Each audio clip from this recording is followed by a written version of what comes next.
கர்த்தராகிய இயேசு கிறிஸ்துவினுடைய பரிசுத்த நாமத்திலே அருமையான குடும்பங்களை வாழ்த்துகிறேன். என் அன்பான சகோதர சகோதரிகளே, திருமண வாழ்க்கை என்பது தேவன் ஆசீர்வாதமாக கொடுத்த வாழ்க்கை. குடும்பம் என்பது ஆண்டவராலே எப்பொழுதும் ஆசீர்வாதமாக கட்டப்படுகிற ஒரு காரியம். இந்த நாளிலே, இந்த தம்பதியர் நாளிலே உங்களுக்கு குடும்பத்தை குறித்து நான் அதிகமாய் பிரயாசப்பட்டு தேவ சமூகத்திலே காத்திருந்து ஒரு முக்கியமான காரியத்தை உங்கள் முன்பாக வைக்க விரும்புகிறேன். குடும்பங்கள் என்பது தேவனுடைய பெரிதான திட்டம். Families is a God's establishment and God's mighty plan.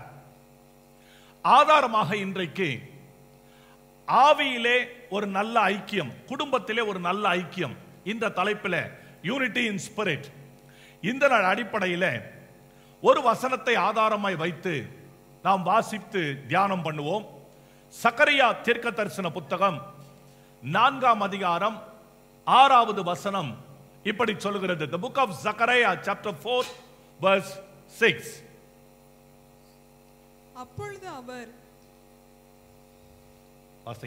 அப்பொழுது அவர் செருபாபேலுக்கு சொல்லப்படுகிற கர்த்தருடைய வார்த்தை என்னவென்றால், பலத்தினாலும் அல்ல பராக்கிரமத்தினாலும் அல்ல என்னுடைய ஆவியினாலே ஆகும் என்று கர்த்தர் சொல்லுகிறார். இந்த உலகத்திலே பலம் உண்டு, இந்த உலகத்திலே பராக்கிரமம் உண்டு. Power and mighty things are existing in the world. இந்த உலகத்தில் அவைகள் எல்லாம் இருக்கும் பொழுதே அவைகள் எல்லாவற்றை தாண்டி தேவனுடைய ஆவியினாலே ஆகும் என்று ஆண்டவர் சொல்லுகிறார். பராக்கிரமும் பலத்தையும் பார்க்கும் பொழுது தானியேல் புத்தகம் 5ஆம் அதிகாரம் 18-19 வாசித்து பார்த்தீர்கள் என்று சொன்னால், தானியேல் சாப்டர் 5 18-19 வாசித்து பார்த்தீர்கள் என்று சொன்னால், நேபுகாத்நேச்சாருக்கு அந்த நாட்களிலே சொல்லுகிறார்கள், ராஜாவே, உன்னதமான தேவன் உம்முடைய பிதாவாகிய நேபுகாத்நேச்சாருக்கு ராஜ்யத்தையும் மகத்துவத்தையும் கனத்தையும் மகிமையும் கொடுத்தார். உலகத்திலே ஒரு மனிதனுக்கு ராஜ்யம், கனம், மகிமை, எல்லா விதமான காரியங்கள் யாராலே கொடுக்கப்படுகிறது? ஆண்டவராலே கொடுக்கப்படுகிறது. அப்படி கொடுக்கப்பட்ட அந்த மகத்துவத்தினாலே அந்த எவ்வளவு பராக்கிரமம் இருந்தது. how much mighty Nebuchadnezzar, how much ferocious Nebuchadnezzar என்று சொன்னால், ஒரு மனிதன் தான். உங்களை போல என்னை போல 2 கண் இருக்கிறது, 2 கைகள் இருக்கின்றன, 2 கால்கள் இருக்கின்றன, ஒரு மூக்கு, நம்மை போல இருந்த அதே மனுஷன். ஆனால் அவனுடைய பராக்கிரமத்தை பாருங்க, அவனுடைய வல்லமையை பாருங்க. வேதம் சொல்லுகிறது, சகல ஜாதியாரும் சகல பாஷைக்காரரும் அவனுக்கு முன்பாக நடுங்கிக் கொண்டிருந்தார்கள். ஏன்? அவனுக்கு விருப்பமாயிருந்தா ஒருவனை தூக்க முடியும், அவனுக்கு விருப்பமாயிருந்தா ஒருவனை தாழ்த்த முடியும், அவனுக்கு விருப்பமாயிருந்தா ஒருவனை உயிரோடு வைக்க முடியும், அவனுக்கு விருப்பமாயிருந்தால் ஒருவனை கொன்று போட முடியும். இப்படி அவனுடைய பராக்கிரமும் அவனுடைய காரியங்களும் பெரிதாக இருந்தன. ஆனால் அந்த நேபுகாத்நேச்சாருடைய பராக்கிரமத்துக்கும் அவனுடைய வல்லமைக்கும் இந்த உலகத்திலே ஒரு எல்லை தான் இருந்தது. ஒரு நாள் 3 வாலிபர்கள், ஷாத்ராக், மேஷாக், ஆபேத்நேகோ, தைரியமாக சொல்லுகிறார்கள், ராஜாவாகிய நேபுகாத்நேச்சாரே, அக்னி சூளையிலே எங்களை எடுத்து போட்டாலும் நாங்கள் ஆராதிக்கிற தேவன் எங்களை விடுவிக்க வல்லவர், விடுவியாமல் போனாலும் நாங்கள் அவரையே ஆராதிப்போம் என்று சொல்லி அந்த 3 வாலிபர்கள், the 3 young lads, they put a limit upon the mighty, upon the power of the king Nebuchadnezzar. வெளியில யாரோ நிற்கிறாங்க, தயவு செய்து கதவு கொஞ்சம் திறந்து விடுங்க ப்ளீஸ். அருமையான சகோதர சகோதரிகளே, கவனித்து பாருங்க. இந்த உலகத்தில் இருக்கிற எல்லா விதமான ஆளுகைக்கும் எல்லா விதமான அந்த பராக்கிரமத்துக்கும் ஒரு எல்லையை கர்த்தர் வைத்திருக்கிறார். என் அன்பான சகோதரனே, என் பிரியமான தேவ பிள்ளைகளே, இந்த தரியு ராஜாவை பாருங்க. இந்த தரியு ராஜா தானியேலை சிங்க கபில போட்டார். அவரே தான் எழுதுறார், King Darius had a degree and then he placed Daniel in the lion's den. But after placing Daniel into the lion's den, தானியேலை சிங்க கபிலே தூக்கி போட்ட பின்னால தரியு ராஜாவே அவனை எப்படியாவது காப்பாற்றணும் என்று பார்த்து கொண்டிருந்தார். ஆனா முடியல. Even the king Darius want to rescue Daniel out of the lion's den, but he can't able to do that. He's a king, he had every power, he can change that degree. அந்த சட்டத்தை அவனால மாற்ற முடியும். ஆனால் அப்படி செய்ய முடியல. ஆனால் அந்த இடத்துல அந்த தானியேலின் சிங்க கெபியிலே சிங்கங்களின் வாயை கட்டி போட தரியுனுடைய அதிகாரம் இல்ல, அதற்கு மேலாக பரலோக அதிகாரமானது அந்த சிங்க கெபிக்குள்ளே இறங்கி இருந்தது. அல்லேலூயா. இந்த உலகத்திலே பலம் இருக்கிறது, பராக்கிரமம் இருக்கிறது. குடும்ப வாழ்க்கைகள் பலத்தால கட்டப்படுகின்றன, இன்றைக்கு பராக்கிரமத்தால கட்டப்படுகின்றன. Family lives and family foundations are keep on built very strongly upon the world mighty, upon the world power.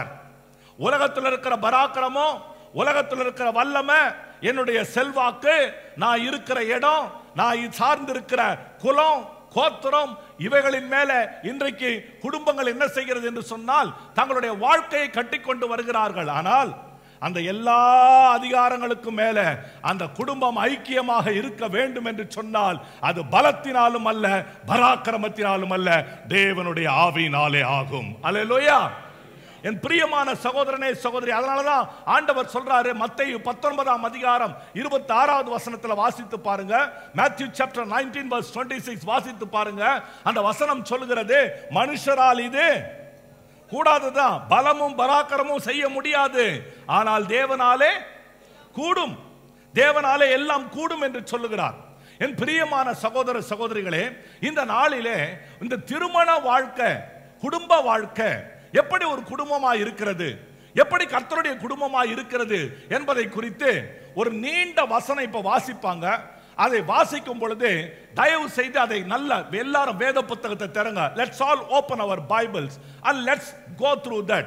Ephesians chapter 2 verse 13 to 22. எபேசியர் 2ஆம் அதிகாரம் 13வது வசனத்திலிருந்து 22வது வசனம் வரை சகோதரியை வாசிக்க சொல்கிறேன். வாசிங்க. முன்னே தூரமாய் இருந்த நீங்கள் இப்பொழுது கிறிஸ்து இயேசுவுக்குள் கிறிஸ்துவின் இரத்தத்தினாலே சபிமமானீர்கள்.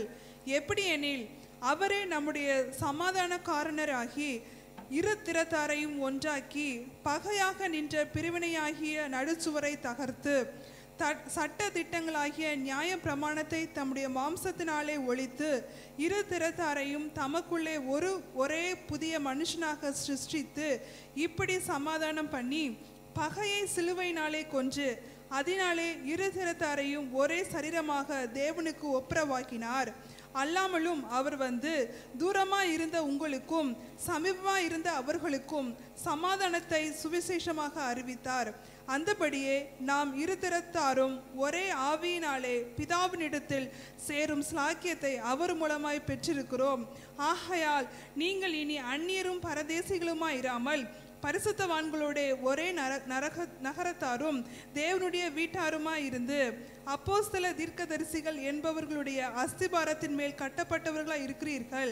அதற்கு இயேசு கிறிஸ்து தாமே மூளைக்கல்லாய் இருக்கிறார். அவர் மேல் மாளிகை முழுவதும் இசைவாய் இணைக்கப்பட்டு கர்த்தருக்குள் பரிசுத்த ஆலயமாக எழும்புகிறது. அவர் மேல் நீங்களும் ஆவியினாலே தேவனுடைய வாசஸ்தலமாக கூட்டி கட்டப்பட்டு வருகிறீர்கள். அவர் மேல் நீங்களும் ஆவியினாலே தேவனுடைய வாசஸ்தலமாக கூட்டி கட்டப்பட்டு வருகிறீர்கள். ஹல்லேலூயா. You have been built as a God's habitation. தேவனுடைய வாசஸ்தலமாய் உங்கள் குடும்பங்கள் கட்டப்படுகிறது. இந்த வசனத்தை இவ்வளவு நேரம் வாசித்ததில் ஒரு காரியத்தை நீங்க கண்டுபிடிச்சிருக்கலாம். ஒரு வார்த்தை திரும்ப திரும்ப வரும். என்ன வார்த்தை? என்ன வார்த்தை? இரு திறத்தார், two kinds of people. ரெண்டு வகையான ஜனம். யார் இந்த ரெண்டு வகையான ஜனம்? இந்த வேதத்தின்படி பார்க்கும் பொழுது ஆண்டவருடைய ஆசீர்வாதங்களுக்கு, ஆண்டவருடைய சுதந்திரத்துக்கு பங்கான இஸ்ரவேல் ஜனங்கள். The people who are bound to have all blessings, qualified to inherit all blessing, Jewish people. இன்னொரு பக்கம் பாருங்க, யார் என்று சொன்னால் அவர்கள் எல்லோருமே வந்து புறஜாதியார், the Gentiles. ஆகவே யூதர்கள் ஒரு பக்கம் இருக்கிறாங்க, புறஜாதியார். And both of them brought together by Christ. கிறிஸ்துவினாலே இந்த ரெண்டு திறத்தாரும், இந்த ரெண்டு ஜனங்களும் ஒன்றாக கொண்டு வரப்படுகிறாங்க. ஒரு ஆண் ஒரு பெண் சமுதாயத்தில் தனித்தனியா இருக்கிறீங்க. இந்த திருமணங்களுக்கு முன்னால சிலர் நீங்க பழகி இருக்கலாம். இங்க இருக்கிற உங்களுடைய அநேகருடைய திருமணங்களை தனிப்பட்ட விதத்தில் அலசி பார்ப்போம் என்று சொன்னால் பெற்றவர்களாய் முடிவு செய்த திருமணம் இருக்கும், தாங்களாய் விரும்பி செய்து கொண்ட திருமணம் இருக்கும், தாங்களாய் விரும்பினாலும் பெற்றவர் சம்மதத்தோடு செய்த திருமணமும் இருக்கும். அல்லேலூயா. ஆனா உலகத்துல பார்த்தா பொதுவா என்ன செய்வாங்கன்னா, இந்த காதல் திருமணம் பண்ணா உடனே எல்லாருக்கும் கோபம் வந்துடும். எல்லா அப்பன்மார்களுக்கும் என்ன செய்யும், பையன் காதல் பண்றான்னா உடனே எல்லா அப்பன்மார்களுக்கும் என்ன வரும், வராத மாதிரி இல்ல உட்கார்ந்துட்டு இருக்கிறீங்க, கோபம் வரும். எல்லா தகப்பன்மாருக்கும் கோபம் வரும். மகள் ஏதாவது செய்யறான்னா வீட்டுல முதல்ல தகப்பனுக்கு கோபம் வரும். அருமையானவர்களே, திருமணங்கள் எல்லாமே தேவனாலே ஆசீர்வதிக்கப்பட்ட காரியம். வேதத்துல 3 திருமணம் இருக்கிறது.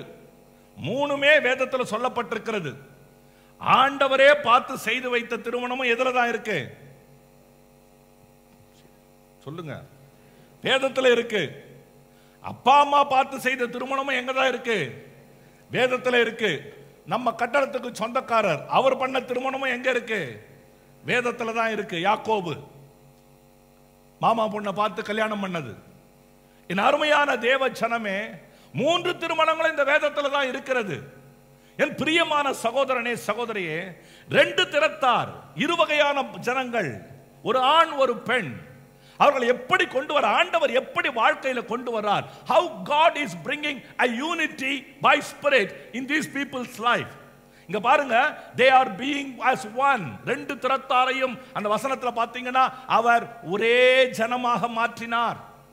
And number 2, both are being a new person. 2 பேரையும் புதிய மனுஷனாக கர்த்தர் சிருஷ்டிக்கிறார். மூன்றாவது பாருங்க, 2 பேரையும் ஒரே சரீரமாய் மாற்றுகிறார், becoming as one body. கடைசியாக 2 பேரையும் ஒரே ஆவியிலே இணைக்கிற தேவனாக இருக்கிறார். ஹல்லேலூயா. இது ஆவியானவரால மாத்திரம்தான் ஆகும். உங்க குடும்ப வாழ்க்கையில செல்வமோ பணமோ குலமோ கோத்திரமோ உங்க வாழ்க்கையை கட்டி எழுப்பாது, உங்க வாழ்க்கையை கட்டி எழுப்ப முடியாது. மாறாக யார் அதை செய்வார்கள் என்று சொன்னால் ஆவியானவர் தான் அதை செய்வார். உங்க எல்லாருக்கும் தெரியும், எசேக்கியேல் 37ஆம் அதிகாரத்துல 5வது வசனத்துல வாசித்தீங்கன்னா, ஒரு பள்ளத்தாக்குல எசேக்கியேல் தீர்க்கதரிசியை கொண்டு போய் நிறுத்துறார். Prophet Ezekiel was standing in a valley. All he saw was scattered bones. அவன் பார்க்கும் பொழுது அங்க இருந்ததெல்லாம் எப்படி இருந்தது, எலும்புகள் அங்கங்க சிதறி கிடந்தது. அப்ப ஆண்டவர் கேட்கிறாரு, இந்த எலும்பு உயிரடையுமா, இந்த எலும்பு ஒன்னா சேருமா? எசேக்கியேல் சொல்றாரு, என் அறிவுக்கு, என் புத்திக்கு, என் பலத்துக்கு, என் பராக்கிரமத்துக்கு இது என்ன செய்யாது, ஒண்ணு சேராது. ஏன்னா எலும்பு மாத்திரம் தான் இருக்குது. இந்த எலும்பை நான் எப்படி ஒன்னா சேர்க்க? ஆனா ஆண்டவர் சொல்றாரு, மனிதனால் அது முடியாதது, பலத்தால முடியாது, பராக்கிரமத்தால முடியாது. ஆனா ஆவியானவர் வழியாய் நீ பேச ஆரம்பிப்பாய் என்று சொன்னால் அந்த எலும்புகள் எல்லாம் ஒன்னோடு ஒன்று சேர்ந்துடும். அந்த எலும்புகளின் மேல நரம்புகள் உருவாக ஆரம்பிச்சிடும். அந்த நரம்புகளோடு கூட தசைகள் உருவாக ஆரம்பிச்சிடும். அந்த தசைகளோடு கூட தோல் மூட ஆரம்பிச்சிடும். அது மாத்திரமல்ல, அது உயிரடைந்து எழும்பி மகா பெரிய சேனையாய் நிற்கும். ஹல்லேலூயா. பிரியமான தேவச்சனமே, நம்முடைய வாழ்க்கையில நம்முடைய புத்திசாலித்தனம், நம்முடைய சிந்தனை, நாம போடுற திட்டம், our own plans and our own all very intellectual methods, இது எதுவுமே குடும்ப வாழ்க்கையை தூக்கி நிறுத்தாது. குடும்ப வாழ்க்கை தூக்கி நிறுத்தப்படணும்னா ஒரே வழி பரிசுத்த ஆவியானவருடைய ஆளுகையினாலே ஆகும். ஹல்லேலூயா. எத்தனை பேர் விசுவாசிக்கிறீங்க? கரங்களை உயர்த்தி கர்த்தரை ஸ்தோத்திரம் பண்ணுங்க. ஹல்லேலூயா. என் பிரியமானவர்களே பாருங்க, அப்ப தேவனுடைய வாசஸ்தலமாய் நீங்க கட்டப்பட்டு வருகிறீங்க. இப்ப நான் கொஞ்சம் விஸ்தாரமா உங்களோட கூட பேசுறேன். அப்ப நீங்க ஆண்டவர், ஒவ்வொரு குடும்பமும், every family is an habitation for God. ஒவ்வொரு குடும்பமும் தேவனுடைய வாசஸ்தலம். தேவனுடைய வாசஸ்தலம்னா என்ன? ஆண்டவருடைய வாசஸ்தலம் அப்படின்னா ஆண்டவருடைய வீடுனா எப்படி இருக்கணும்? நல்லா பாருங்க, இயேசு கிறிஸ்து ஒருவரால தான் இந்த காரியத்தை செய்ய முடியும். இஸ்ரவேல் ஜனங்கள்லாம் வெளியில வந்த பொழுது, எகிப்தை விட்டு வெளியில வந்த பொழுது ஆண்டவர் அவங்களுக்கு சொல்றாரு, யாத்ராகமம் 25:8 வாசித்தீங்கன்னா ஆண்டவர் சொல்றாரு, ஜனங்களை பார்த்து சொல்றாரு, எனக்கு ஒரு வாசஸ்தலத்தை நீங்கள் உண்டாக்குங்க. Ask my people to make a habitation for me. நான் தங்குவதற்கு, ask them to make a sanctuary so that I come and I stay with them. அப்படிதான் சொல்றார் இல்லையா? அப்படிதான் சொல்றார். ஆனா அதே ஆண்டவர் கொஞ்ச நாள் கழிச்சு என்ன செய்யறார் தெரியுமா? அதே பாருங்க, லேவியராகமம் 26ஆம் அதிகாரம் 11-12 வாசிங்கம்மா. லேவியராகமம் 26:11-12 வாசிங்க. உங்கள் நடுவில் என் வாசஸ்தலத்தை ஸ்தாபிப்பேன், என் ஆத்துமா உங்களை ஆரோஷிப்பதில்லை. நான் உங்கள் நடுவில் உலாவி உங்கள் தேவனாயிருப்பேன், நீங்கள் என் ஜனமாயிருப்பீர்கள். நல்லா கவனிங்க. முதல்ல சொல்றாரு, என்ன சொல்றாரு தெரியுமா? நீங்க ஒரு வாசஸ்தலத்தை உண்டு பண்ணுங்க. வனாந்தரத்துல இவங்களா ஒரு வாசஸ்தலத்தை உண்டு பண்ணாங்க. அந்த வாசஸ்தலத்துல என்னதான் செய்ய முடியும்? என்னதான் செய்ய முடியும்? பலிதான் செலுத்த முடியும். In other words, ஆவிக்குரிய அர்த்தம் பிரகாரம் பார்த்தா என்ன செய்ய முடியும்? We can worship. இப்போ இந்த பில்டிங் இருக்குது, இந்த பில்டிங்குள்ள வர்ற நாம என்னதான் செய்ய முடியும்? ஹலோ சொல்லுங்க. You can praise and do worship. நீங்க ஆண்டவருடைய சமூகத்தில் வந்து கர்த்தரை துதித்து ஆராதித்து எல்லாம் செய்யலாம். ஆனா ஆண்டவர் சொல்றாரு, அந்த வாசஸ்தலம் உண்மைதான், ஆனா நானே ஒரு வாசஸ்தலத்தை ஸ்தாபிப்பேன். I myself will do a sanctuary, will build a sanctuary. அதுல சொல்றாரு, I will walk along with them and I will be their God. அந்த வாசஸ்தலத்துல நான் அவர்களோடு கூட உலாவுவேன். தமிழ் பைபிள்ல ரொம்ப நல்லா இருக்குது, உலாவுவேன். I will be walking with them. நான் அவங்களோடு கூட போவேன் வருவேன் என்று சொல்லி. பிரியமானவர்களே பாருங்க, அதே 2 கொரிந்தியர் 6:16 2 Corinthians 6:16 பாத்தீங்கன்னா, புதிய ஏற்பாட்டுல பாருங்க, பரிசுத்த பவுல் சொல்றாரு, தேவனுடைய ஆலயத்துக்கும் விக்கிரகங்களுக்கும் சம்பந்தம் ஏதே?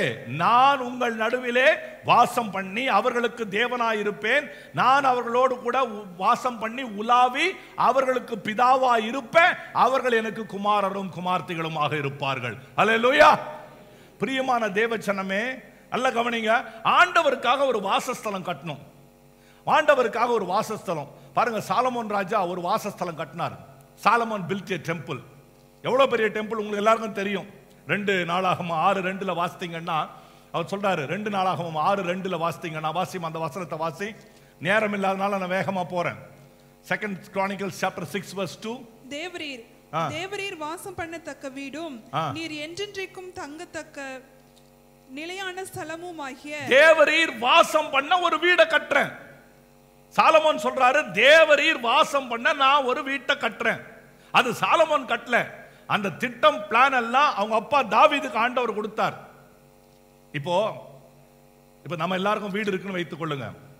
நம்ம வீடு எப்படி இருக்கு? மினிமம் எத்தனை பெட்ரூம் இருக்கு? இல்ல வீடு இருந்தா சொல்லுங்க. வீடு இல்ல, வெறும் கூரை தான் இருக்கு.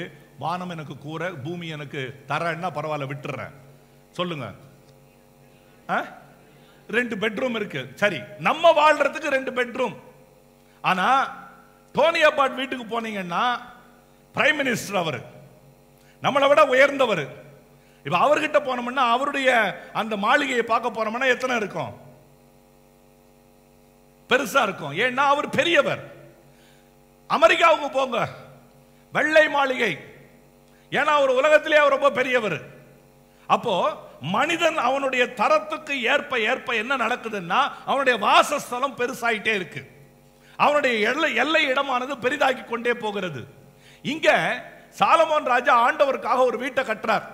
ஆண்டவருக்காக வீட்டை கட்டினவர் என்ன சொல்றாருன்னா, அவர் சொல்றாரு, என் ஆண்டவருக்காக கட்டின இந்த ஆலயம் எவ்வளவு பெரிய ஆலயம் தெரியுமா? எப்படிப்பட்ட ஆலயம் தெரியுமா? The biggest house for my Lord. சாதாரண ஆலயம் இல்லைங்க, அது சாதாரண ஆலயம் இல்ல. நீங்க 2-3 வசனங்களை குறிச்சு வச்சுக்கிட்டு, நீங்க கம்ப்யூட்டர் படிக்க தெரிஞ்சவங்க இல்லையா, உங்க எல்லாருக்கும் நல்ல கம்ப்யூட்டர் அறிவு உண்டு. நீங்க கால்குலேஷன் பண்ணுவீங்க. கம்ப்யூட்டர் முதல்ல ஃபேஸ்புக் எல்லாம் நிறைய டெக்னாலஜியில ரொம்ப பியூட்டிஃபுல் பீப்புள் நீங்க. ஏன்னா முக்கால்வாசி நேரம் நீங்க அதுல தான் இருக்கிறீங்க. நான் பார்க்கறேன். எனக்கு எப்படியாவது நானா பார்க்கல, நான் போகும்போது என் கண்ணில் படுது. கவனிங்க, நல்ல கவனிங்க. இந்த நாளாகமத்துல தாவீது ராஜா இந்த ஆலயத்தை கட்டுறதுக்காக கொஞ்சம் பொருள் வச்சானாம். தாவீது ராஜா அவன் ஜனங்க கிட்ட சேகரிச்சது ஒண்ணு, அவனே அவன் பாக்கெட்ல இருந்து எடுத்து கொடுத்தது ஒண்ணு, இது இல்லாம வெளியில இருக்கிற ராஜாங்கெல்லாம் கொடுத்தது ஒண்ணு. இதுல தாவீது கொடுத்தது மாத்திரம் சொல்றேன். 2 நாளாகமம் 22 14 வசனம் குறிச்சு வச்சுங்க. இப்ப வாசிக்காதீங்க, வீட்டுல போய் வாசிங்க. 2 நாளாகமம் 22:14, 2 நாளாகமம் 29:4-7. இந்த வசனங்களை வீட்டுல போய் வாசித்து பாருங்க. நான் ஒரு கணக்கு போட்டு பார்த்தேன், எத்தனையோ பொருளை தாவீது கொடுத்திருக்கிறான். ஆனா தாவீது கொடுத்த தங்கம் மாத்திரம் எவ்வளோ, தாவீது கொடுத்த வெள்ளி மாத்திரம் எவ்வளோ அப்படின்னு பார்த்தேன். தாவீது கொடுத்த தங்கம் எவ்வளவு தெரியுமா? 5 டன்னு. எவ்வளவு தங்கம்? 5 டன்னு. 5 டன்னுன்னா ஏறக்குறைய 5 மில்லியன் கிலோஸ் ஆஃப் கோல்ட் தாவீது கொடுத்தது. வெள்ளி எவ்வளவு கொடுத்திருக்கான் தெரியுமா? ஒரு கணக்கு போட்டு பார்த்தேன், 39,000 டன், 39 மில்லியன் கிலோகிராம்ஸ். இதுல தங்கத்தோட விலை மாத்திரம் இன்னைக்கு ரேட்ல போட்டு பார்த்தேன். இன்னைக்கு ரேட்ல தங்கம் என்ன விலை விக்குது, அதனால போட்டு பார்த்தேன். இந்த தங்கத்தோட விலை மாத்திரம் 27.8 பில்லியன் ஆஸ்திரேலியன் டாலர்ஸ். ஆஸ்திரேலியா தேசத்தோட பட்ஜெட்டே தாவீது கொடுத்திருக்கிறார். அல்லேலூயா.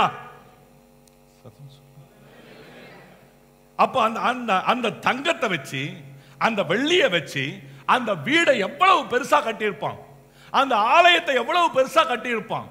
அப்ப அந்த ஆலயத்துல எல்லாம் கட்டி முடிச்சு இப்ப ஆலயத்தை பிரதிஷ்டை பண்ண சாலமோன் ராஜா உள்ள வர்றார். உள்ள வந்த சாலமோன் ராஜா ஒரு வார்த்தை சொல்றாரு. என்ன சொன்னார் தெரியுமா? இப்ப நம்மளும் இந்த ஆலயத்தை எல்லாம் பார்க்கிறோம், எவ்வளவு அழகா கட்டி இருக்கிறோம், எல்லாம் செய்யறோம். இன்னும் ஜெபம் பண்ணிட்டு இருக்கிறேன், ஆண்டவர் பெரிய இடத்தை காட்டுறேன்னு சொல்லி இருக்கிறாரு. உங்களை நம்பி ஒரு விசுவாச உறுதியும் எடுத்துட்டு பேங்க் அக்கௌண்ட் எல்லாம் வேற கொடுத்துருக்கிறேன், அது வேற விஷயம். கவனிச்சு பாருங்க. அப்ப எல்லாவற்றையும் நான் ஒரு காரியத்தை பார்க்கும் பொழுது அந்த சாலமோன் ராஜா அந்த ஆலயத்துக்குள்ள வந்த உடனே ஒரே ஒரு காரியத்தை வாசிக்கிறார். அந்த வசனத்தை வாசிமா, 2 நாளாகமும் 6:18 வாசிங்க. தேவன் மெய்யாகவே மனுஷரோட பூமியில் வாசம் பண்ணுவாரோ. ஆண்டவரே, இந்த ஆலயத்தை இவ்வளவு நல்லா கட்டின, உண்மையிலே நீங்க இங்க தங்குவீங்களா? இதோ வானங்களும் வானாதி வானங்களும் உம்மை கொள்ளாதே. எங்க ஆண்டவர் எவ்வளவு பெரியவர் தெரியுமா? வானாதி வானங்களும் என்னோட ஆண்டவரை கொள்ள முடியாது. ஹல்லேலூயா. அந்த தேவர் பாருங்க, ஒரு உலக பிரகாரமா கட்டின ஒரு கோயில். According to the earthly measures, Solomon built a big temple, mighty temple with a mighty value. And Solomon is telling, Lord, will you be dwelling here? ஆண்டவரே, மெய்யாகவே நீர் இந்த ஸ்தலத்துல வாசம் பண்ணுவீரா? அதனால தாங்க ஸ்தேவான் ஜெபம் பண்ணும்போது கூட பிரசங்கத்துல அடி வாங்கி, கல்லுல அடி வாங்கி முட்டி போட்டு ஜெபம் பண்ணும்போது கூட அவர் சொன்னாரு, என்ன தெரியுமா சொன்னாரு? உன்னதமானவர் மனுஷர் கைகளால கட்டப்பட்ட ஆலயங்களில் வாசம் பண்ண மாட்டார். மனுஷனா கட்டின அந்த ஆலயத்துக்குள்ள ஆண்டவர் வாசம் பண்ண மாட்டார். ஆனா தேவன் என்ன சொல்றாருன்னா, நான் என் ஜனங்களுக்குள்ள வாசம் பண்ணுவேன், என்னுடைய ஜனங்களுக்குள்ள வாசம் பண்ணுவேன். I will be dwelling among with my people. என் ஜனங்களுக்கு மத்தியில நான் உலாவுவேன். I will be walking around my people. என் அருமையானவர்களே, அப்ப தேவன் உண்மையிலேயே எங்க தான் தங்கி இருக்கிறார்? Then where is God is dwelling? உண்மையிலே ஆண்டவர் எங்க தான் தங்கி இருக்கிறார்? வாசிங்க, ஒரு வசனத்தை வாசிங்க. இந்த வாசஸ்தலம், ஆண்டவருடைய வாசஸ்தலம் எப்படிப்பட்ட வாசஸ்தலம் என்பதை பார்த்து நாம செய்தியை முடிப்போம். இன்னைக்கு நான் பாயிண்ட் பை பாயிண்டா பேச போறது இல்ல. I'm not going to give 1 point, 2 point, 3 point, அதெல்லாம் கிடையாது. ஒரே பாயிண்ட் தான், அதுலயே சில காரியங்களை உங்களை கொண்டு போக விரும்புகிறேன். ஹல்லேலூயா. எத்தனை பேர் கேட்பதற்கு, உங்க குடும்ப வாழ்க்கைக்காக கேட்பதற்கு ஆயத்தமா இருக்கிறீங்க? கையை வைத்துங்க பாப்போம். God bless you. கர்த்தர் உங்களை ஆசீர்வதிப்பார். வாசிங்க, ஆதியாகமம் 3ஆம் அதிகாரம் 8வது வசனத்தை வாசிங்க. முதல்ல ஆண்டவர் உலாவினாராம். First God was walking. Where he was walking? பகலில் குளிர்ச்சியான வேளையிலே தோட்டத்தில் உலாவுகிற தேவனாகிய கர்த்தருடைய சத்தத்தை அவர்கள் கேட்டார்கள். முதல்ல ஆண்டவர் எங்கங்க உலாவினாரு சொல்லுங்க? எங்க உலாவினாரு? ஏதேன் தோட்டத்துல. ஆண்டவர் ஏதேன் தோட்டத்துல உலாவுறார். வெளிப்படுத்தின விசேஷம் 21:3 பார்த்தா கூட, இதோ தேவனுடைய மனுஷர்கள் மத்தியிலே தேவனுடைய வாசஸ்தலம் இருக்குது. God's sanctuary, God's habitation is among with his people, not in the building, with the people. Building Devatha, but people are very essential for God. Families are very essential for God. தம்பதியர்களே, கணவன் மனைவியா இருக்கிறவங்களே, கர்த்தருக்கு நீ தேவை. ஆண்டவர் உன்னோடு கூட வாசம் பண்ண விரும்புகிறார், உன் மத்தியில உலாவ விரும்புகிறார். ஏதேன் தோட்டத்துல ஜீவ விருட்சம் இருந்தது. ஏதேன் தோட்டத்தில் நிறைய மரம் இருந்தது. மாமரம் இருந்தது, பலா மரம் இருந்தது, கொய்யா மரம் இருந்தது, மாதுளம்பழம் மரம் இருந்தது, எல்லா மரமும் இருந்தது, திராட்சை செடி, காணி, கத்திரிக்காய், பூசணிக்காய், வாழைக்காய், முருங்கைக்காய் எல்லாம் இருந்தது. அங்க உலாவினார் ஆண்டவர்? அதெல்லாம் இருக்கும்போது உலாவினார் ஆண்டவர்? சொல்லுங்க. அதெல்லாம் இருந்ததே. எல்லா all trees and plants, all fruits yielding trees, everything was there in the garden of Eden. God was walking there? No. தேவன் அங்க வாசம் பண்ணாரா? அங்க உலாவினாரா? இல்ல. எப்ப தெரியுமா உலாவினாரு? மனுஷன் அதுல படைச்ச பின்னால தான் மனிதனோடு கூட ஆண்டவர் உலாவ ஆரம்பித்தார். அல்லேலூயா. இப்ப பாருங்க, ஆண்டவர் மனிதனை உண்டாக்குறார். உங்க எல்லாருக்கும் அது தெரியும். சரியா? நல்லா இருக்கிறீங்க, அழகா இருக்கிறீங்க. 2 பேரும் எழுந்து வாங்க. நல்ல 2 பேரும் வாங்க, வாங்க வாங்க, சீக்கிரம் வாங்க. பாருங்க, இப்போ ஆண்டவர் என்ன செய்யறார் அப்படின்னா, இப்படி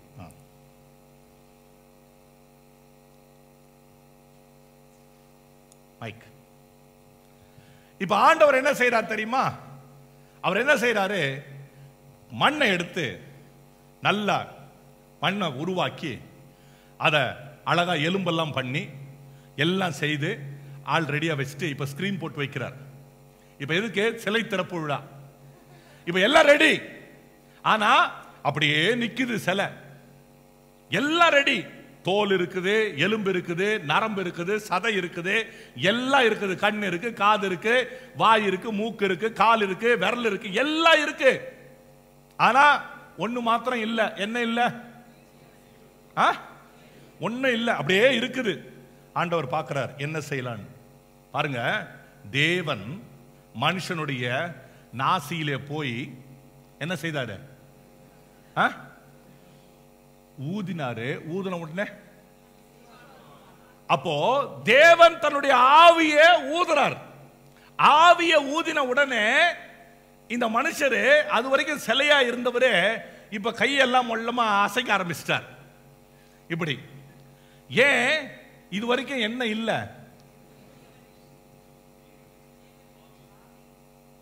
என்ன இல்ல இது வரைக்கும்?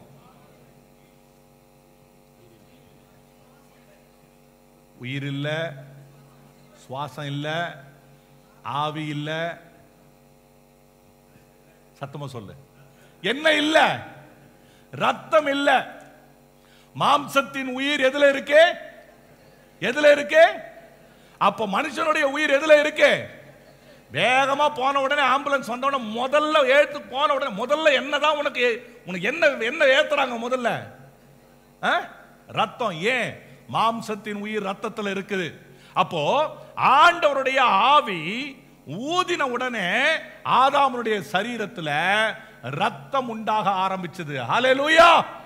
நல்லா கவனிங்க. பாருங்க, தேவன் ஆவியா இருக்கிறார். ஆவியானவர் என்ன செய்யறாருன்னா, நான் மனுஷனோட உலாவ ஆரம்பிக்கிறேன்.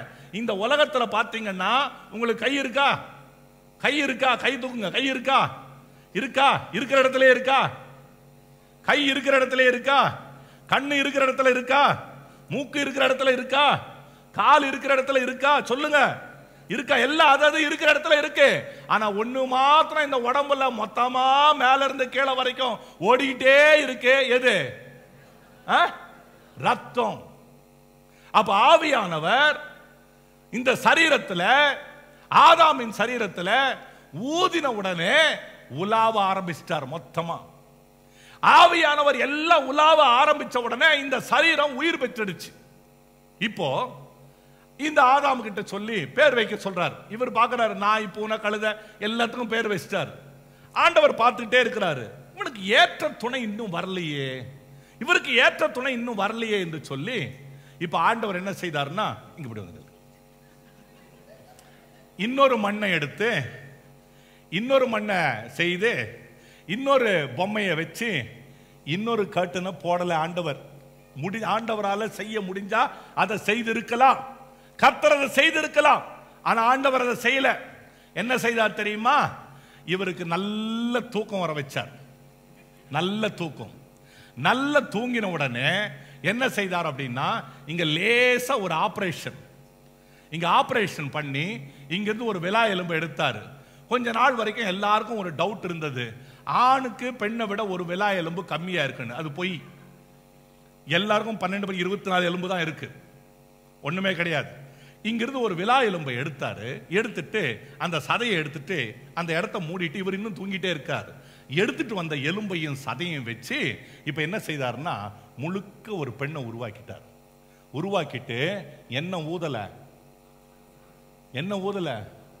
ஏன் கண்ணை எடுத்திருக்கலாம், காதை எடுத்திருக்கலாம், ஒரு விரலை எடுத்திருக்கலாம், எல்லாத்தையும் விட்டுட்டு எதை எடுத்தார் ஆண்டவர்? விலா எலும்பு. விலா எலும்பு சொல்லுங்க. எதை எடுத்தாரு? எலும்பு எடுத்தாரு. ஏன் எலும்பு எடுத்தாரு?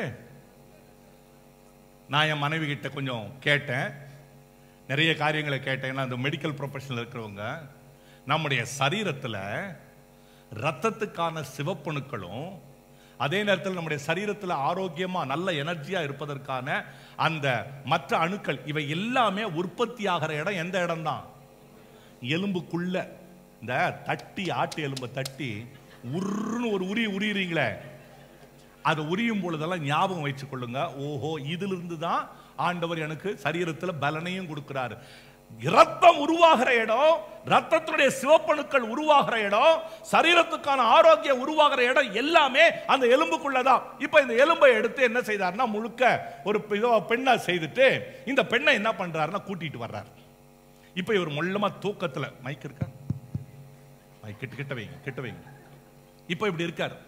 இப்படி கூட்டிட்டு வந்து உடனே இவர் பார்க்கிறாரு. பார்த்துட்டு என்ன சொல்றாருன்னா தூங்கி எந்திரிச்சார். இவருக்கு தெரியாது இங்கிருந்து எலும்பு எடுத்து ஒன்னும் தெரியாது. இவர் சொல்றாரு, இவள் என்னிலிருந்து எடுக்கப்பட்டபடியால் இவளை என்னன்னு கூப்பிடுறீங்க? இல்ல,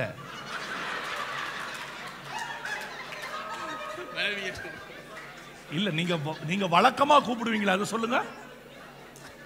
வழக்கமா கூப்பிடுவீங்களா? அதை சொல்லுங்க. சொல்லுங்க.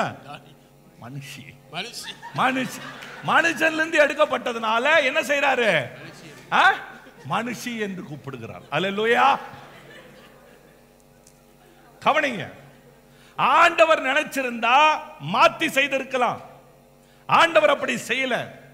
ஆதாம உருவாக்கி ஆதாமில் இருந்து ஒரு எலும்பை எடுத்து அதை ஏவாளை உருவாக்கி கொண்டு வர்றார். இப்ப நல்லா கவனிச்சு பாருங்க. இந்த இடத்துல நல்லா படுத்து உறங்கிக்கிட்டு இருந்த இந்த ஆதாமுக்கு எவ்வளவு பெரிய ஞானம் பாருங்க. ஆவியானவர் அவனுக்குள்ள அந்த ரத்தம் நல்லா பாருங்க. முதல்ல ஆண்டவர் ஊதின அந்த ஜீவ சுவாசத்துல அவன் சரீரம் முழுவதும் அந்த ரத்தம் வந்தது. அதே ரத்தம், அந்த ஒரே ரத்தம், அந்த ஒரே காரியம், அதை எடுத்து ஏவாளா உருவாக்கி கர்த்தர் கொண்டு வந்து நிக்க வைக்கிறார். அதனால தான் ஆதாம் எழுந்த உடனே பாருங்க அவனுடைய தெய்வ ஞானத்தை பாருங்க, எவ்வளவு ஞானம் பாருங்க. அந்த ஞானத்தில் அவனுக்கு இருந்த ஞானம் பயங்கர ஞானம்.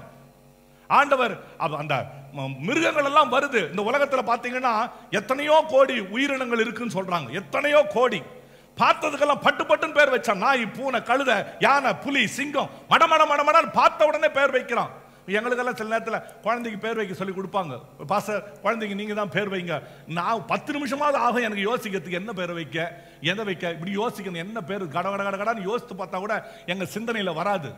சில நேரம் யோசிக்கணும். ஆனா ஆதாமுக்கு இருந்தது பாருங்க, ஆவியானவர் அவனுக்குள்ள உலாவதுனால அந்த ரத்தம் கிறிஸ்துவினுடைய ஜீவன், பிதாவினுடைய ஜீவன் அவன் சரீரத்தில் ரத்தமாய் வந்ததனால அந்த ரத்தம் அப்படியே எடுத்து அதிலிருந்து ஒரு பெண்ணை உருவாக்கி, அதே ரத்தத்தில் ஒரு பெண்ணை உருவாக்கி கொண்டு வரும் பொழுது ஆதாம் சொல்றான், இவள் என்னிலிருந்து எடுக்கப்பட்டபடினாலே என்னுடைய எலும்பின் எலும்பு, என் மாம்சத்தின் மாம்சம்.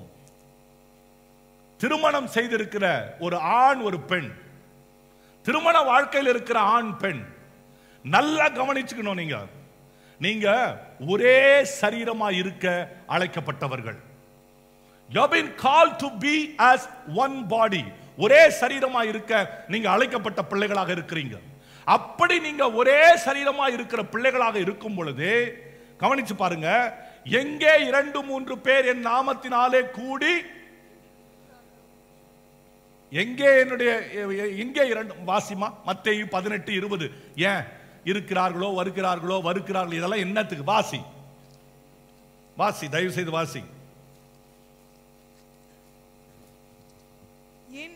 ஏனெனில் 2 பேராவது 3 பேராவது 2 பேராவது 3 பேராவது என் நாமத்தினாலே எங்கே கூடி இருக்கிறார்களோ, எங்கே கூடி, நல்ல கவனி பாருங்க, கூடி வருகிறார்களோ இல்ல, கூட போகிறார்களோ இல்ல, கூடி இருக்கிறார்களோ, கூடி இருக்கிறார்களோ அவர்கள் மத்தியிலே நான் இருக்கிறேன். நல்லா கவனிச்சு பாருங்க, ஆண்டவருடைய படைப்பை பாருங்க.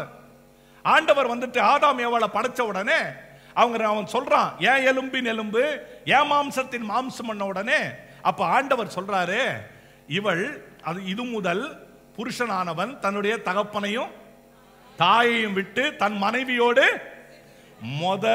முதல்ல வார்த்தை இசைந்திருப்பான்.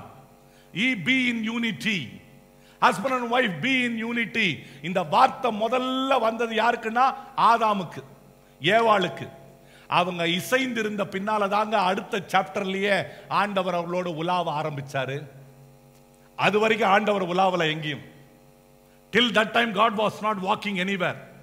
when they both became husband and wife as a family, ஒரே குடும்பமா இருக்கும் பொழுது அவர்களோடு கூட கர்த்தர் உலாவ ஆரம்பிச்சார். அல்லேலூயா. இன்னைக்கு அற்புதம் செய்ததினால் அல்ல, அதிசயங்களை பார்த்ததினால் அல்ல, ரட்சிக்கப்பட்டதினால் அல்ல, ஆலயத்துக்கு வர்றதுனால அல்ல, ஆராதனை செய்யறதுனால அல்ல, பாடல் பாடுறதுனால அல்ல, இசைக்கருவிகளை வாசிக்கிறதுனால அல்ல, இதெல்லாம் இல்லைங்க. தேவன் உங்களோடு கூட இருந்து உலாவுகிறதுனாலே நீங்க தேவனுடைய பிள்ளைகளாக இருக்கிறீங்க. அல்லேலூயா. உங்க குடும்ப வாழ்க்கை, your family life, as you are both together, ஒன்றா இருக்கிறதுனால கர்த்தர் உங்களோடு கூட உலாவிட்டு இருக்கிறார். தேவன் உங்களோடு கூட உலாவ ஆரம்பிக்கிறார். அப்ப ஆண்டவர் சொல்றாரு, இது முதல் தகப்பனையும் தாயையும் விட்டுட்டு மனைவியோடு இசைந்திருப்பான்னு சொல்லி. இந்த தீர்க்க தரிசனம் நிறைவேறிச்சா இல்லையா? சொல்லுங்க, நிறைவேறிச்சா இல்லையா? நிறைவேறிச்சா இல்லையா? நிறைவேறிச்சு. ஆதாமுக்கு அப்பா யாரு? ஆதாமுக்கு அப்பா யாரு? ஆதாமுக்கு அம்மா யாரு? ஏவாளுக்கு அப்பா யாரு? ஏவாளுக்கு அம்மா யாரு? இப்ப பாருங்க, ஒரு நாள் ஏதேன் தோட்டத்தில் நல்லா அப்படியே அவர் வேலைக்கு போயிருக்கார். யாரு? ஆதாம் வேலைக்கு போயிருக்கார். அப்படியே தோட்டத்தில் வேலை செய்துட்டு இருக்கார். ஏவாள் வீட்டில் நின்றுட்டு இருக்காங்க. இப்படி வெளியில பார்த்துட்டே இருக்கிறாங்க. அப்போ மேற்படியான் முக்கியமானவர் வர்றார். பிரைஸ் தி லார்ட் சிஸ்டர், எப்படி இருக்கிறீங்க? நல்லா இருக்கிறீங்களா? நல்லா இருக்கிறேன். என்ன சிஸ்டர்? பிரதர் ஆடம் எங்க? தோட்டத்துக்கு போயிருக்காரு. அப்படியா? நீங்க?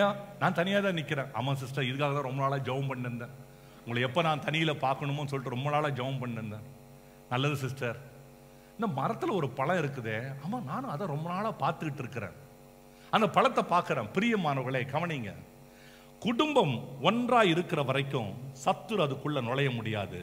ஆனா குடும்பத்துல கணவன் மனைவி உங்க ஐக்கியத்துல கொஞ்சம் கேப்பை கொடுத்தீங்கன்னா ரொம்ப எளிதா பிசாசு அங்க வந்து நின்று உங்களோட பேச ஆரம்பிச்சிருவான்.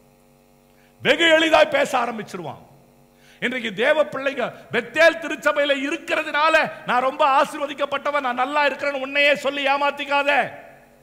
Don't deceive yourself. தேவனோடு இருக்கிறீங்களான்னு பாருங்க. உங்க வாயின் வார்த்தைகளை குறித்து எச்சரிக்கையா இருங்க. யாரோட என்ன பேசுறோம், யாரோட எப்படி பழகிறோம், யாரோட என்ன வார்த்தைகளை பேசுகிறோம், எப்படி நம்முடைய வார்த்தைகள் இருக்குது, நம்முடைய வார்த்தைகள் நன்மையா இருக்கிறதா? வேதம் சொல்லுகிறது, பக்தி விருத்திக்கு ஏதுவான வார்த்தைகளை அல்லாமல் வேறு ஒன்றையும் பேசாதிருங்கள். என் அருமையான சகோதரனே சகோதரியே, அருமையான தெய்வ குடும்பங்களே, கர்த்தருடைய சமூகத்தில் என்றைக்குமே கணவன் மனைவி ஆண்டவர் உங்களை இசைந்திருக்க வைக்கும் பொழுது அந்த இசைவுல கொஞ்சம் பிளவு வந்ததுன்னா பிசாசு ரொம்ப எளிதா உள்ள நுழைய ஆரம்பிச்சிருவான். அவன் வெகு எளிதாய் உள்ள நுழைய ஆரம்பிச்சிருவான். என் அருமையான தேவ ஜனமே, அமெரிக்க தேசத்துல 1970 வரைக்கும் குடும்பங்கள் நல்லா இருந்தது. குடும்பங்களுடைய ஒற்றுமை, சபையில தேவ பக்தி, தெய்வ ஜனம், இதனுடைய பக்தி இதெல்லாம் ரொம்ப அருமையா இருந்தது. ஆனா 1970 ஒருவர் ஜனாதிபதி ஆனார். ரொம்ப குறைஞ்சபட்ச ஓட்டு வித்தியாசத்துல தப்பிச்சோம் பிழைச்சோம்னு ஒருத்தர் ஜனாதிபதி ஆனார். யாரு? யாரு? பேஸ்புக்ல இதுக்கு முன்னாடி என்ன பார்த்தீங்க? அது ஞாபகம் இருக்கும். இதை கேட்டு ஜிம்மி கார்ட்டர். ஆண்டவர் மேல பக்தி இல்லாத ஒரு ஆள். 3 வருஷம் தான் இருந்தாரு. ஆனா 1977 இருந்து 1980க்குள்ள அமெரிக்காவில் அத்தனை பாவங்களும் உள்ள நுழைஞ்சது, அத்தனை விதமான துன்மார்க்கங்களும் உள்ள நுழைஞ்சது, அத்தனை விதமான சபைகளும் பாழாக்கப்பட்டன. அவர்தான் சதர்ன் பாப்டிஸ்ட் கன்வென்ஷன் சென்டர்ல போய் தேவையில்லாத பேசி மொத்தமா அங்கிருந்து வேற மூவ்மெண்ட் ஆரம்பிச்சு எல்லா விதத்தையும் லிபரலைஸ் பண்ணி இன்றைக்கு அந்த தேசம் ஒரு காலத்துல கர்த்தருக்காக உயர்ந்திருந்த தேசம், ஒரு காலத்துல வைராக்கியமா இருந்த தேசம் கெட்டு போனது ஏன்? ஒரு தேச தலைவனால, பிசாசுனுடைய சிந்தனை. என் அருமையான தேவ ஜனமே, எப்பொழுதுமே நீங்க இசைந்து இருக்கணும், ஒன்னா இருக்கணும். உங்களுடைய ஐக்கியம் எப்பொழுதும் ஒன்னா இருக்கணும். குடும்ப வாழ்க்கையில என்றைக்குமே ஆண்டவர் ஆவியா இருக்க. நல்ல கவனிங்க, ஆவியானவர் உலாவது மாத்திரமல்ல, ஆவியானவர் தேவன் அன்பாகவே இருக்கிறார். அப்போ வெறும் உலாவுதல் மாத்திரமல்ல, ஆண்டவர் வெறும் வாக்கிக்கிறவன் மாத்திரம் பண்ணல. என்ன செய்யறாருன்னா, ஒருவரில் ஒருவர் அன்புள்ளவர்களாக இருக்க தேவன் கற்றுக் கொடுக்கிறவராக இருக்கிறார். ஹல்லேலூயா, ஹல்லேலூயா. சத்தமா சொல்லுங்க, ஹல்லேலூயா. பிரியமானவர்களே, வேதம் சொல்லுகிறது என்ன தெரியுமா? அந்தப்படி ஆவியானவராலே தேவனுடைய அன்பு உங்கள் இருதயங்களில, the God's love is poured in your heart, உங்க இருதயத்தில் ஊற்றப்பட்டிருக்கிறது. ஒரு சம்பவத்தை சொல்றேன், ஆனா எனக்கு அதை சரியா I don't know how to put the words. நீங்க தப்பா நினைக்காதீங்க, நீங்க தவறா நினைக்க கூடாது. ஒரு அண்ணன் ஒரு தங்கச்சி இருக்காருன்னு வைத்துக் கொள்ளுங்க. ஒரு அண்ணன் ஒரு தங்கச்சி ஒன்னா உட்காந்துக்கிறாங்க, ஒன்னா சிரிக்கிறாங்க, தொட்டு விளையாடுறாங்க, ஓடுறாங்க, வர்றாங்க, சிரிச்சுக்கிறாங்க, பேசிக்கிறாங்க, காலேஜுக்கு ஒன்னா போறாங்க, வர்றாங்க, வீட்டில் ஏதாவது ஃபங்க்ஷன்னா வெளியில் போகிறாங்க, ஃப்ரெண்ட்ஸுங்க யாராவது கூப்பிட்டாங்கன்னா அவங்க ஒன்றா போகிறாங்க. அண்ணன் தங்கச்சி ஒன்றா போகிறாங்க, போயிட்டு வர்றாங்க, எல்லாம் செய்கிறாங்க. சரியா? அவங்க 2 பேரும் ஒன்றா போகிறாங்க, ஒன்றா வர்றாங்க. ஏன்? அண்ணனுக்கு தங்கச்சி மேலே என்ன இருக்கு? சத்தமாக சொல்லுங்க, சத்தமா இல்லைன்னா சத்தமாக சொல்லுங்க, பாசம். சரி, அதே இடத்துல அந்த தங்கச்சியை தூக்கிட்டு வேற ஒரு தங்கச்சியை வைங்களேன். இந்த தங்கச்சி இல்ல, இன்னொருத்தர் யாருக்காவது ஒருத்தருடைய தங்கச்சியை வைங்களேன். இப்போ அவங்க 2 பேரும் ஒன்னா போறாங்க, ஒன்னா வர்றாங்க, காலேஜுக்கு போறாங்க, வர்றாங்க. இப்போ அவங்க 2 பேருக்குள்ள ஒரு இணக்கம் வருது. அது என்ன? நேசம். அது பாசம், இது நேசம். சரி, அண்ணன் தங்கச்சிக்குள்ள இவ்வளவு இருந்தாலும் பாசம் வந்துட்டு இருந்தது. காரணம் என்ன? அவங்க 2 பேர் சரீரத்தில் ஓடுறது ஒரே பிளட், ஒரே ரத்தம். ஆனா இன்னொரு தங்கச்சி வந்து அது வேற யாருடைய ரத்தம். ஆனா அந்த என்ன சிரிக்கிறீங்க? அது வேற ஒருத்தருடைய ரத்தம். வேறொருடைய ரத்தம் வந்த உடனே மாற்றங்கள், நம்முடைய சரீரத்தில் மாற்றங்கள், நம்முடைய இருதயத்தில் மாற்றங்கள், நம்முடைய எண்ணத்தில் மாற்றங்கள், பாசம் நேசமா மாறுது. ஆனா அந்த நேசம் கைகூடி வரும் பொழுது அந்த நேசமும் பின்னாளில என்னவா மாறுது? பாசமா மாறுது. காரணம், அவங்க இருவரும் ஒரே சரீரம், ஒரே மாம்சமா இருக்கிறார்கள். அல்லேலூயா, அல்லேலூயா. நல்லா கவனிச்சு பாருங்க, குடும்பத்துக்குள்ள இப்படி இருக்கணுங்க. வேற இடத்துல இருந்திருக்கலாம், வேற இடத்துல இருந்திருக்கலாம். நார்த் இந்தியால ஒருத்தர் இருந்திருக்கலாம், சவுத் இந்தியால ஒருத்தர் இருந்திருக்கலாம். 2 பேருக்கும் மத்திய இந்தியால கல்யாணம் ஆயிருக்கலாம். எப்படியோ வெஸ்டர்ன் ஆஸ்திரேலியாவில் ஒருத்தர் இருந்திருக்கலாம், இந்த பக்கம் பிரிஸ்பன்ல யாராவது ஒருத்தர் இருக்கலாம், நடுவில் கொண்டு வந்து ஆலிஸ் ஸ்பிரிங்ஸ்ல கூட கல்யாணம் நடந்திருக்கலாம். எப்படியோ ஒரே சரீரம், ஒரே மாமிசம். ஏன்? நாம் எல்லாருக்குள்ளும் ஓடுறது பிதாவாகிய தேவனுடைய அந்த ஜீவன், அந்த கிறிஸ்துவின் ஜீவன், அந்த ஜீவன் ரத்தமாய் நமக்குள்ள ஓடுறதுனால தேவன் ஆவியாய் இருக்கிறார். அந்த ஆவியானவர் நம்முடைய சரீரத்தில் உச்சந்தலையிலிருந்து உள்ளங்கால் வரைக்கும் உலாவிக் கொண்டே இருக்கிறார். ஹல்லேலூயா, ஹல்லேலூயா. இப்படி ஆண்டவருடைய ஜீவன் குடும்பத்துக்குள்ள கணவன் மனைவிக்கு இருந்தாதாங்க நீங்க தைரியமா சொல்லலாம், கிறிஸ்து எனக்கு ஜீவன். கிறிஸ்து ஜீவனா இருந்தா தான் சாவு உனக்கு. கிறிஸ்து மாத்திரம் ஜீவனா இல்லைன்னா சாவு நஷ்டம். என் அன்பான சகோதரனே, என் அருமையான தேவ பிள்ளைகளே, எதுக்கு ஒரு சம்பவத்தை ஆண்டவர், அதாவது இங்கிலாந்து தேசத்துல 1914 நடந்த ஒரு சம்பவத்தை ஞாபகப்படுத்துறாரு. ஏன்னு தெரியல, பட் இருந்தாலும் நான் சொல்றேன். ஒரு மெத்தடிஸ்ட் சர்ச்சில் ஒரு பாஸ்டர் இருந்தார். அந்த பாஸ்டர் சபையில் நல்ல ஜனங்க. அந்த சபையில் இருக்கிற ஜனங்க கிட்ட போகும்பொழுதே ஒரு சிஸ்டர் கிட்ட போனார். அந்த சிஸ்டர் எப்பவுமே சிரிச்சிட்டே இருப்பாங்க. அவங்க கிட்ட போய் கேட்டார், சிஸ்டர் எப்படி இருக்கிறீங்க? நல்லா இருக்கிறீங்களா? ஹஸ்பண்ட் எப்படி இருக்கார்? நல்லா இருக்கார். எல்லாம் நல்லா இருக்கீங்களா? அப்புறம் அவர் கேட்டாரா, சிஸ்டர் நான் ஒரு கேள்வி உங்களை கேட்கிறேன், இவங்க கல்யாணம் எத்தனை வருஷம் ஆச்சு? 25 இயர்ஸ். உங்களுக்கு சண்டையே வந்தது இல்லையா அப்படின்னா, ஒரு நாள் கூட சண்டை வந்தது இல்லை பாஸ்டர். எனக்கும் இப்ப அந்த கேள்வி உங்ககிட்ட கேட்க மாட்டேன், அது வேற விஷயம், கை தொகை சொல்ல மாட்டேன், விட்டுருங்க. ஆனா நேத்து நைட்டு கூட நானும் என் ஒய்ஃபும் ஒரு 10 மணி நேரம் அக்ரிமெண்ட் போட்டோம். இந்தமா 10 மணி நேரம் நான் உன்னை ஒன்றும் சொல்லாமல் இருக்கணும், நீ என்ன ஒன்றும் சொல்லாமல் இருப்பாரு. நேற்று நைட்டு சரியா 9:50 இந்த அக்ரிமெண்ட்டை போட்டோம். 10 மணிக்கு அக்ரிமெண்ட் கேன்சல். 10 நிமிஷத்துல அக்ரிமெண்ட் கேன்சல். அவங்க ஏதோ ஒன்று சொல்ல, நான் ஏதோ ஒன்று சொல்ல, அதனால நான் உங்களை கேட்க மாட்டேன். பிரியமானவங்களே கவனிங்க, இந்த சிஸ்டர் வந்துட்டு எப்படி உங்களால சமாதானமா இருக்க முடிஞ்சது? அப்ப சொன்னாங்க சிஸ்டர், அந்த பாஸ்டர் சொன்னாரு, sister please you need to come and witness in the church, இந்த சபையில வந்து நீங்க சாட்சி சொல்லணும். உடனே அவங்க சொன்னாங்களா, அப்படியே பாஸ்டர் சொல்றேன் பாஸ்டர் அப்படின்னாங்களாம். அவங்க சாட்சி சொல்ல வந்தாங்க. என்ன நடந்ததுன்னா, கல்யாணம் அன்றைக்கு இப்ப இன்றைக்கு இருக்க மாதிரி லிமோசின் அப்படி எல்லாம் இல்ல, சேரியட், அந்த சேரியட் தானே சொல்லுவாங்க அந்த இங்கிலாந்துல, அந்த சேரியட். பொண்ணு ஒரு சேரியட்ல வரும், மாப்பிள்ளை ஒரு சேரியட்ல ரதத்துல வருவாங்க. கல்யாணம் முடிஞ்ச பிறகு 2 பேரும் யாரோட சேரியட்ல போவாங்க? மாப்பிள்ளையோட சேரியட். இப்ப மாப்பிள்ளை சேரியட்ல உட்கார்ந்து போறாரு.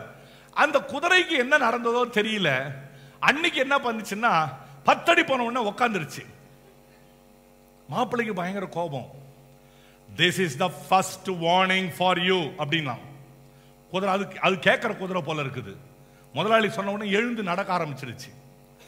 பாதி தூரம் வந்த உடனே, வீட்டுக்கு ஏற்கனவே 3/4 தூரம் வந்த உடனே மறுபடியும் படுத்துருச்சு. This is the second warning for you அப்படின்னா. உடனே எழுந்தது, நடக்க ஆரம்பிச்சது. நேரா வீட்டாண்ட வந்த உடனே மறுபடியும் உக்காந்துடுச்சு. இவனுக்கு வந்ததே கோபம். வெளியில இறங்கினாரு, நேரா போனா, உள்ள போனா டபுள் பேரல் பெரிய கன் இருந்தது. அந்த கன்னை தூக்கிட்டு வந்தான், நேரா வந்தான், குதிரையோட மண்டையை நேரா பத்த வச்சான். டமால், ஒரே சுடு, முடிஞ்சது கதை. இத கல்யாணம் ஆன பொண்ணு பக்கத்துல உட்கார்ந்து இருந்த பொண்ணு பாக்குறா. பார்த்துட்டு, டார்லிங் வாட் இஸ் திஸ் கேக்குறா. என்னது இது? துப்பாக்கியை முள்ளமா தூக்கி, this is the first warning அப்படின்னா. அவ்வளவுதான். அப்ப சொன்னாங்களா, அன்னிலிருந்து வாயே திறக்கிறது இல்ல. ஏன்னா இன்னும் எத்தனை வார்னிங் தான் பாக்கி இருக்கு? ஒரே ஒரு வார்னிங் தான் பாக்கி இருக்கு. அப்புறம் துப்பாக்கி வெடிச்சு. இன்னைக்கு கேளுங்க, நல்லா கவனிங்க, நீங்க சிரிங்க ஆனா சிந்திங்க. இன்றைக்கு குடும்ப வாழ்க்கையில நம்ம இப்படிப்பட்ட பலத்தினால, இப்படிப்பட்ட பராக்கிரமத்தினால, பேசனையா உங்க அம்மா வீட்டுக்கு பேக் பண்ணிடுவேன், போ இனிமே இங்க இருக்க கூடாது, உனக்கு எனக்கு சம்பந்தம் இல்ல, வெளியே தள்ளிடுவேன், நீ அங்க போயிடு நான் இங்க போயிடு, கவர்மெண்ட்டுக்கு நோட்டீஸ் போட்டுருவேன். பிரியமானவர்களே, பலமும் பராக்கிரமும் வாழ்க்கையை கட்டி எழுப்ப கூடாதுப்பா. ஆவியானவர் உன்னுடைய வாழ்க்கையை கட்டி எழுப்பணும். ஹல்லேலூயா. தேவ ஆவியானவருடைய வாழ்க்கையை கட்டி எழுப்பணும். கர்த்தருடைய ஆவியானவருடைய வாழ்க்கையை கட்டி எழுப்பும் பொழுது எப்படிப்பட்ட காரியங்கள் வந்தாலும் சரி, அதுக்குள்ள ஆண்டவருடைய பலமான கிருபை உங்களோட கூட இருக்கும். ஹல்லேலூயா. பாருங்க, சாலமோன் ராஜாவுடைய காலத்துல இந்த வசனத்தை வாசிக்க முடியுமா? 1 ராஜாக்கள் 6:7 வாசிங்க. 1 ராஜாக்கள் 6:7 வாசிங்க. ஆலயம் கட்டப்படுகையில் அது பனி தீர்ந்து கொண்டு வரப்பட்ட கற்களாலே கட்டப்பட்டது.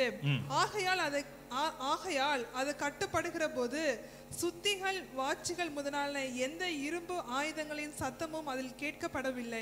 அதாவது சாலமோன் ஆலயத்தை கட்டும் பொழுது அந்த ஆலயம் கற்களால கட்டப்பட்டது.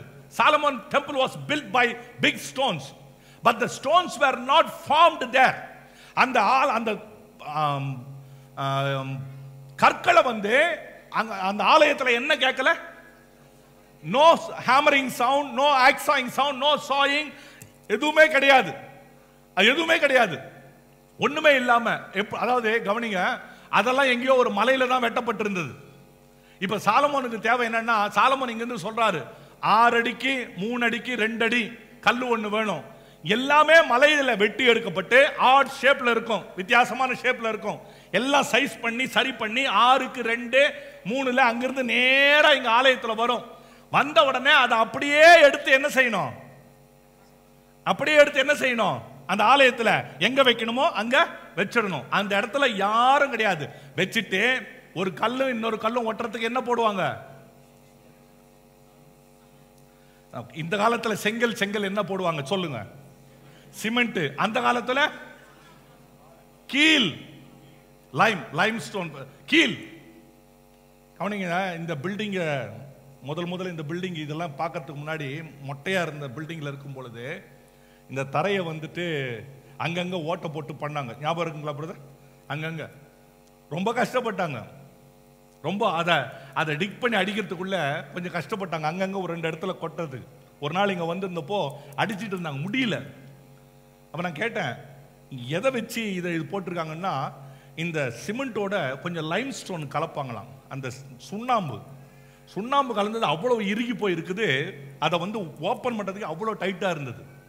ஒரு அந்த பில்டிங்கை உடைக்கவே முடியல, வெறும் சுண்ணாம்பு அப்படி பிடிச்சிருக்கு.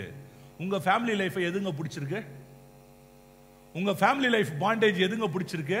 ரொம்ப ஈஸியா உடைச்சுக்கிறீங்களே, ரொம்ப ஈஸியா பட பட பட படன்னு உடைச்சு. வெறும் சாதாரண பில்டிங். நல்ல கவனிங்க, வேதம் சொல்லுகிறது சாலமோன் காலத்துல ஒரு கல்லை கொண்டு வந்து ஆலயத்துல கட்டினாங்க.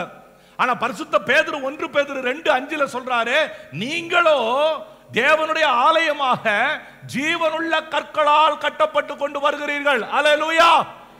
உங்களை ஆண்டவர் வந்து not as dead stones but as a living stone, ஒரு வாழ்கிற கல்லா. இப்ப இந்த கல்லுங்க, இந்த இது வெறும் சாதாரண கல்லுங்க, உயிரில்லாத கற்களை உடைக்கவே முடியலையே. ஆனா நம்முடைய வாழ்க்கை மாத்திரம் ரொம்ப சர்வசாதாரணமா பட்டு பட்டு பட்டுன்னு உடைச்சிட்டு போறோமே, எப்படி அது? ஏன்? பலத்தினால கட்டினதுனால, பராக்கிரமத்தினால கட்டினதுனால. by power, by mighty.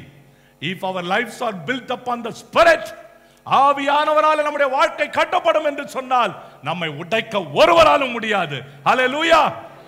பிரியமான சகோதரனே, அருமையான தேவ பிள்ளைகளே, அங்க சாலமோன் ஆலயத்துல நல்ல கவனிங்க. அதனாலதான் இந்த உலகத்துல புத்தியுள்ள சிற்பாசாரியை போல ஊழியக்காரர்கள், போதகர்களாக எங்களை கொண்டு, சில ஊழியக்காரர்களை கொண்டு வசனங்களை உங்களுக்கு சொல்லி இங்கேயே உங்களை எல்லாம் சைஸ் பண்றாங்க. ஏன்னா நீங்க ஆவிக்கேற்ற மாளிகையா எங்க போய் கட்டப்படணும்?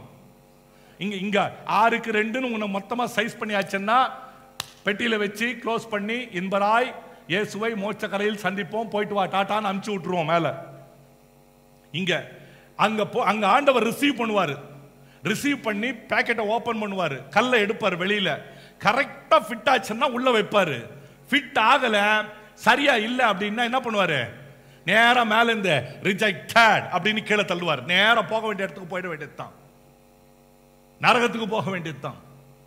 அதனாலதான் பாஸ்டர் சொல்லும் போது, ஊழியக்காரன் சொல்லும் போது, நான் பாஸ்டரா இருக்கிறதுனால இல்ல, வேதத்துல சொல்லப்பட்டபடி எங்களால் ஏற்றுக்கொண்டபடியே, எங்களிடத்தில் கட்டளை பெற்றபடியே, அந்த கட்டளை, அந்த கமாண்ட்மெண்ட், அந்த ஒழுங்குக்கு எல்லோரும் கீழ்ப்படிந்து வரும் பொழுது ஆவிக்கேற்ற மாளிகையாக இந்த பூமியிலேயே இசைவான ஆலயமாய் அது எழும்புகிறது. அல்லேலூயா.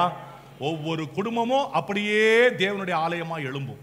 ஒவ்வொரு குடும்பமும் குட்டி தேவாலயம், ஒவ்வொரு குடும்பமும் தங்களுடைய வீட்டு தேவாலயம், ஒவ்வொரு குடும்பமும் தங்கள் தெருவில் ஒரு தேவாலயம். என் அன்பான சகோதரனே, என் அருமையான தேவ பிள்ளைகளே, ஆகவே நீங்க நல்ல இசைவாய் கட்டப்படணும்னா கடைசியா நீங்க என்ன செய்யணும்? வாசித்து முடிப்போம். எபேசியர் 4ஆம் அதிகாரம் 30 32 வரைக்கும் வாசிங்கம்மா. எபேசியர் 4 30 32 வரைக்கும் வாசிங்க. அன்றியும் நீங்கள் மீட்கப்படும் Put all the verses. நீங்கள் மீட்கப்படும் நாளுக்கென்று முத்திரையாக பெற்ற தேவனுடைய பரிசுத்த ஆவியை துக்கப்படுத்தாதிருங்கள். பாருங்க, உங்களை எல்லாம் ஆண்டவர் தேவனுடைய ஆலயமா கட்டுறாரு. உங்க குடும்ப வாழ்க்கையை யார் தான் கட்டி எழுப்புறாரு? சொல்லுங்க. உங்க குடும்ப வாழ்க்கையை யார் தான் கட்டி எழுப்புறாரு? பலமும் அல்ல, பராக்கிரமும் அல்ல. யார் தான் கட்டுறது? ஆவியானவர். by the spirit you have been built. அப்போ பைபிள் சொல்லுது, do not grieve the spirit. பரிசுத்த ஆவியானவரை ஒருபோதும் துக்கப்படுத்தாதீங்க. வாசிமா.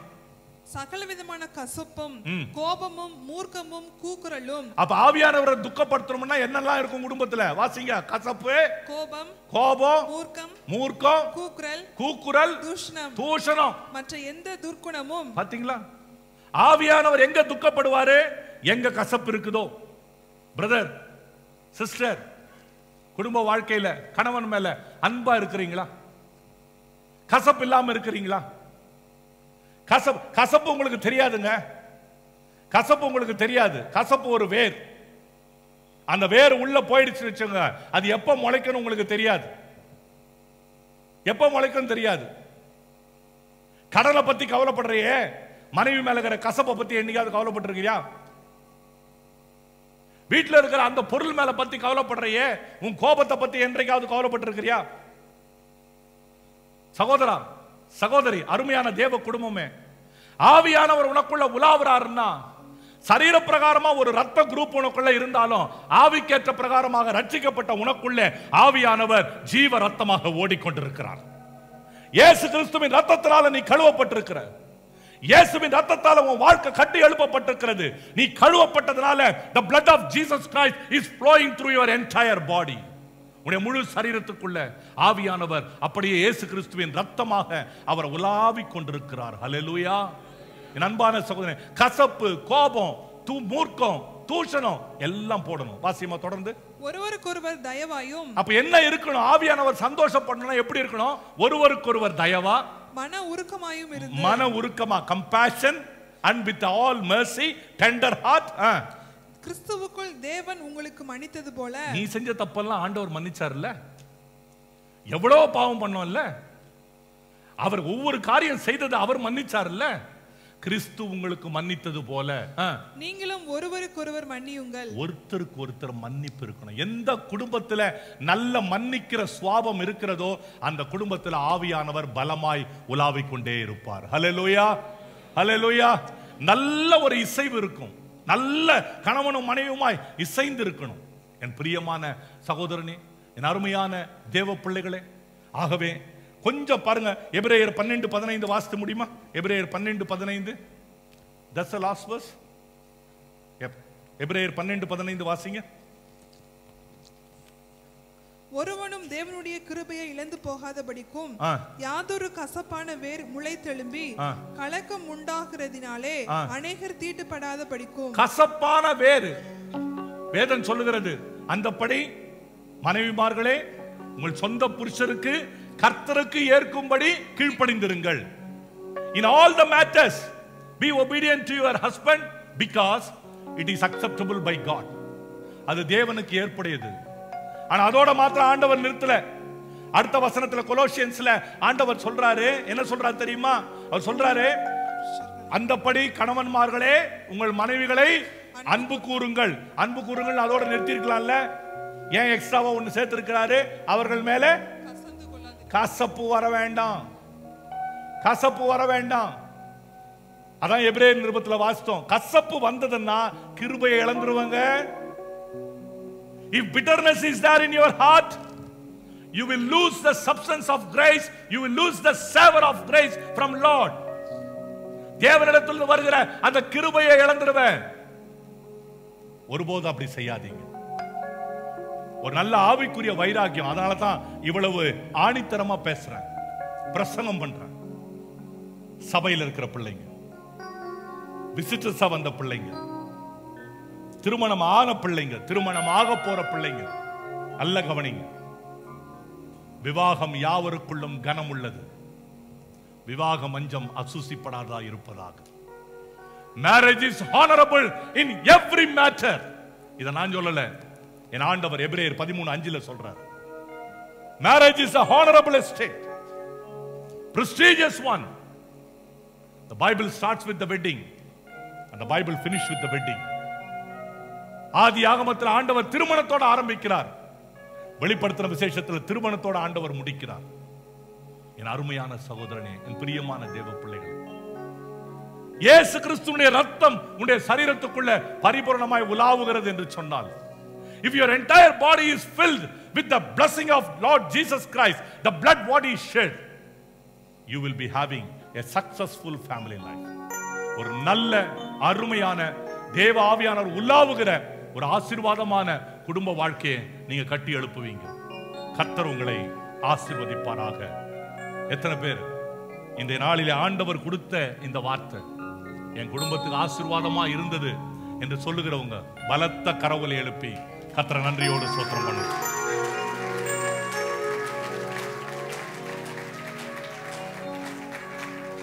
இப்ப ஒரு காரியம் செய்ய போறேன்.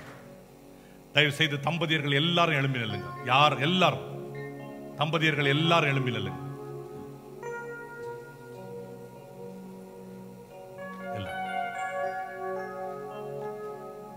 கொஞ்சம் முன்னாடி வரணும். முன்னாடி இடம் இல்லைன்னாலும் இந்த நடு இந்த ஐல்ல கணவனும் மனைவியுமா நில்லுங்க எல்லாரும். Husband and wife. Come on, Jason. Come. Husband and wife. சீக்கிரம்.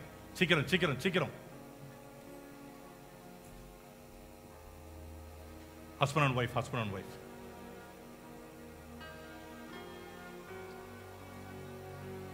எனக்கு இன்னும் திருமணம் நடக்கல பாஸ்டர். நிச்சயமாய் நடக்கும், கவலைப்படாது. சரி, ஹஸ்பண்ட் அண்ட் ஒய்ஃப் நின்னுட்டீங்களா? Okay, hold your hands. கரங்களை பிடிச்சிக்கங்க. Now I am going to put a song. நித்துன் அந்த பாட்டு போடணும். Just be there. இங்க வாங்க, கொஞ்சம் இடம் இருக்கு, வாங்க. All you need to do, இது வந்துட்டு this is the faith secret I am telling you. இது ஒரு விசுவாச ரகசியம். ராமச்சந்திரன் எங்க உன் பார்ட்னர்? சாரி, உன் வைஃப் எங்க? வர சொல்லு சீக்கிரம். சாரி, நாட் பார்ட்னர், உங்களோட வைஃப் எங்க? வர சொல்லு சீக்கிரம். வேகமா கவனிங்க, நல்லா கவனிங்க, பிடிங்க நல்லா. ஒருத்தர் அதாவது கணவனுடைய வலது கரம் மனைவினுடைய இடது கரத்தை பிடிச்சிருக்கணும். மாத்தி நின்னுங்க. கணவனுடைய வலது கரம் மனைவினுடைய இடது கரத்தை பிடிச்சிருக்கணும். ஓகே, கவனிங்க. இப்போ ஒரு பாட்டு போட போறேன். I need the verses also. Lydia, I need the verses also. இந்த பாட்டை all you need to, இந்த பாட்டு ஃபாதர் பெல்ஸ்மனுடைய பாட்டு. நான் ஆவியில உணர்ந்து சொல்றேன். இந்த பாட்டை நீங்க, அவர் ஒரு வரியும் பாடுவார், அடுத்து அந்த வரி ரிப்பீட் ஆகும். the words will be repeated. நீங்க என்ன செய்யணும்னா, ரெண்டாவது வரி ரிப்பீட் பண்ணும்போது நீங்க வாயை திறந்து பாடணும். don't be close mouth. வாயை மூடிட்டு யாரும் இருக்கக்கூடாது. நீங்க நல்ல சத்தமா பாடணும். ஏன்னா when you open and when you are singing, you are declaring in Lord's name that the spirit of the Lord is moving in your body. உங்க வாழ்க்கையில ஆவியானவர் உலாவுறார் என்ற அந்த ஒரு விசுவாச அறிக்கை நீங்க செய்றீங்க. சரியா? அந்த பாட்டை நீங்க பாடணும், பாடிட்டே இருக்கணும். அந்த முழு பாட்டும் 5 நிமிஷம் தான் பாட்டு. கவலைப்படாதீங்க, சேர்ந்து பாடுவோம். Can you please put the verses and give a good volume?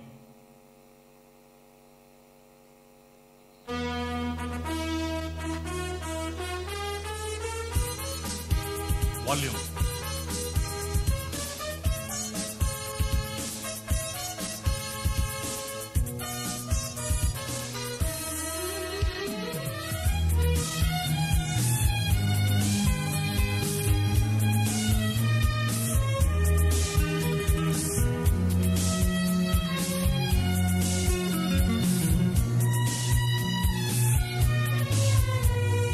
ரத்தம் ஜெயம், ரத்தம் ஜெயம், ரத்தம் ஜெயம், இயேசுவின் ரத்தம் ஜெயம், காருண்ய தேவனின் ரத்தம் ஜெயம், கல்வாரி இயேசுவின் ரத்தம் ஜெயம், காருண்ய தேவனின் ரத்தம் ஜெயம், ரத்தம் ஜெயம், தேவனின் ரத்தம் ஜெயம், ரத்தம் ஜெயம், ரத்தம் ஜெயம், ரத்தம் ஜெயம், ரத்தம் ஜெயம், கல்வாரி இயேசுவின் ரத்தம் ஜெயம், காருண்ய தேவனின் ரத்தம் ஜெயம்.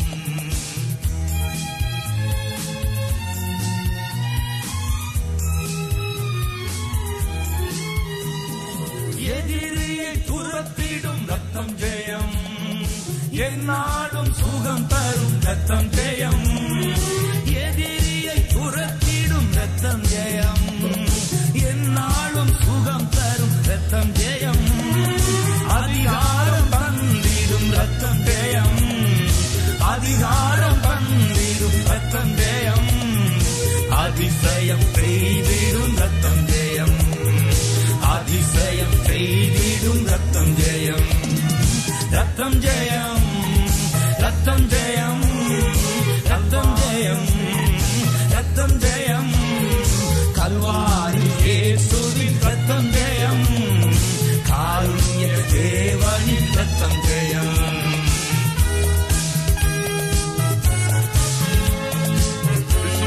விசுவாசத்தோட ஆமென்.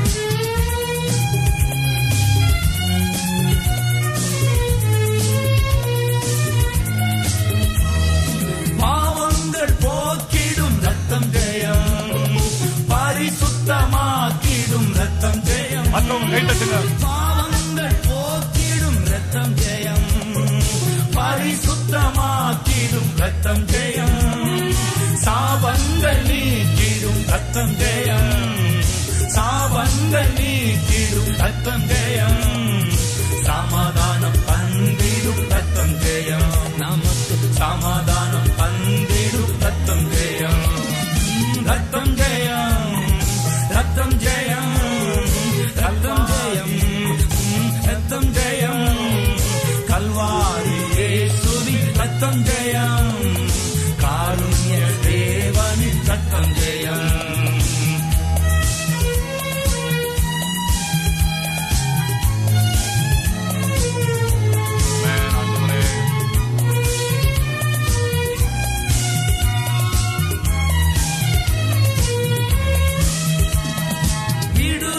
தருகின்ற ரத்தம் ஜெயம், வெற்றி மேல் வெற்றி தரும் ரத்தம் ஜெயம். சத்தமா பாடுங்க. விடுதலை தருகின்ற ரத்தம் ஜெயம், வெற்றி மேல் வெற்றி தரும் ரத்தம் ஜெயம், பலவீனம் நீக்கிடும் ரத்தம் ஜெயம், பலவீனம் நீக்கிடும் ரத்தம் ஜெயம், பலவானாய் மாற்றிடும் ரத்தம் ஜெயம், பலவானாய் மாற்றிடும் ரத்தம் ஜெயம். ஓ ரத்தம் ஜெயம், ரத்தம் ஜெயம், ஓ ரத்தம் ஜெயம், ரத்தம் ஜெயம், கல்வாரி இயேசுவின் ரத்தம் ஜெயம், காருண்ய தேவனின் ரத்தம் ஜெயம். கரங்களை தட்டி பாடுவோம்.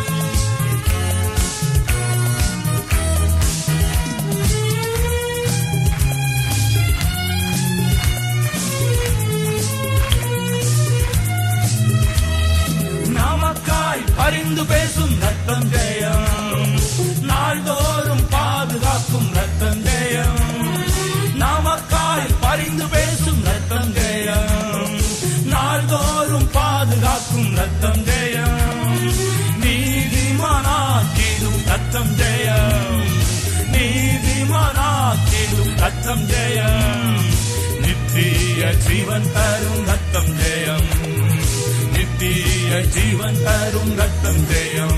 ஓ ரத்தம் ஜெயம், ரத்தம் ஜெயம், ரத்தம் ஜெயம், ரத்தம் ஜெயம், கல்வாரி இயேசுவின் ரத்தம் ஜெயம், காருண்ய தேவனின் ரத்தம் ஜெயம். அடுத்த வரி நல்ல கையை பிடிச்சுங்க. ஆவியில நல்ல உணர்ந்து விசுவாசத்தோட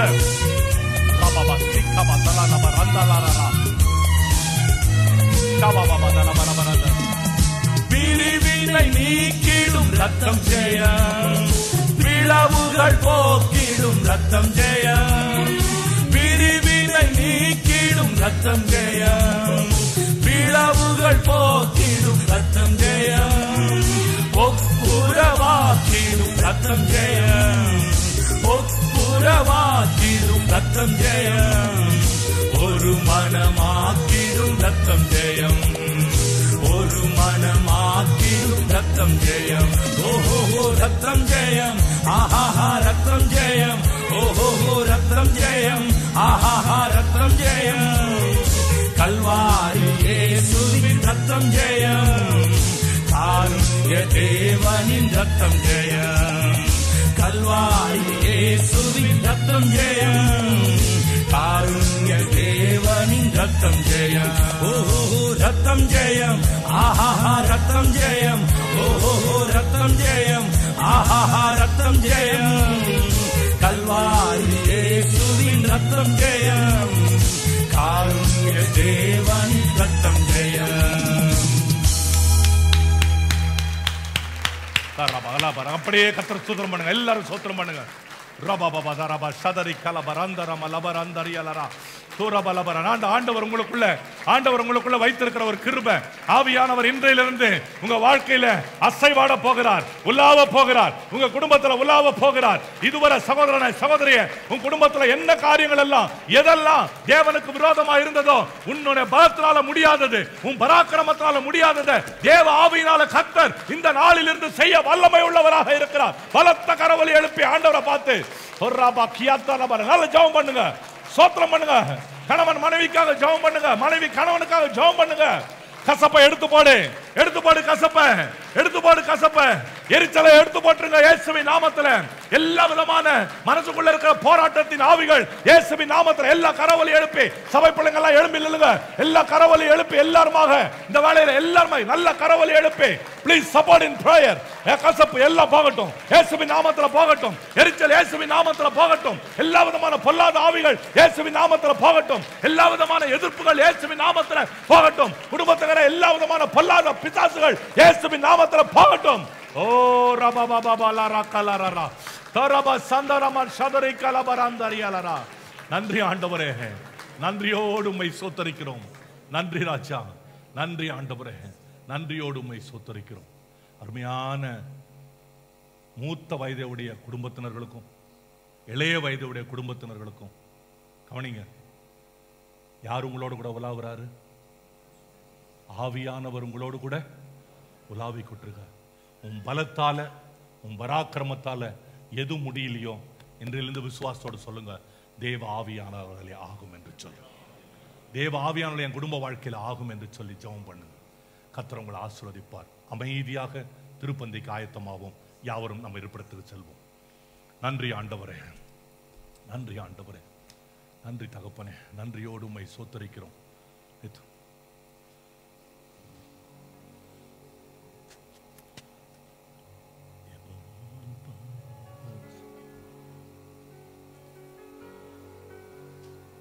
இந்த திருப்பந்திக்கு ரட்சிக்கப்பட்டு பிதா குமாரன் பரிசுத்த ஆவியின் நாமத்திலே விசுவாசத்தோடு ஞானஸ்நானம் பெற்ற பிள்ளைகள் மாத்திரம் தயவு செய்து இந்த திருப்பந்தியிலே பங்கு கொள்ளும். ஜெபத்தோடு ஆயத்தத்தோடு காத்திருப்போம். பாஸ்டர் ஜோசப், பிரதர் விக்டர், வாங்க பிரதர் விக்டர்.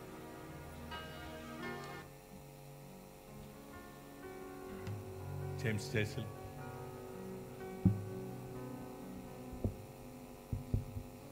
ஆவியானவர் நமக்குள்ள அசைவாடி கொண்டிருக்கிறார். உலாவுகிற தேவனுடைய இந்த சரீரம் ஒரே சரீரம்.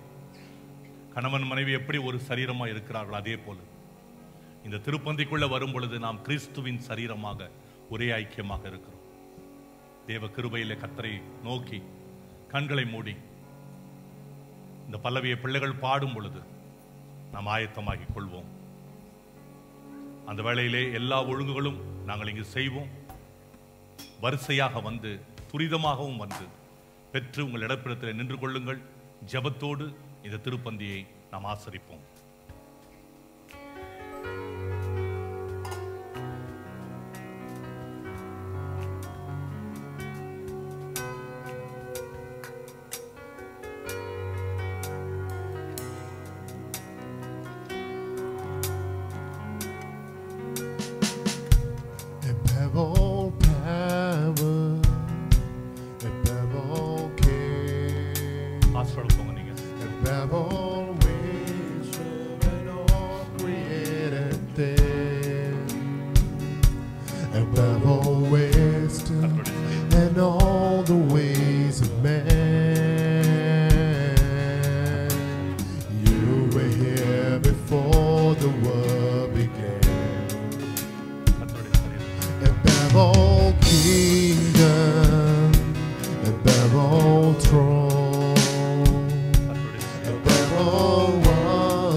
Laid behind a stone, you live to time, rejected and alone like a rose, trampled on the ground.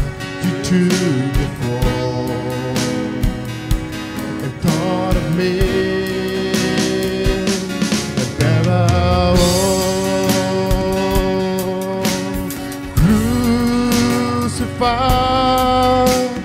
Laid behind the storm, you lived to die, rejected and alone like a rose, trampled on the ground. You took the fall and thought of me.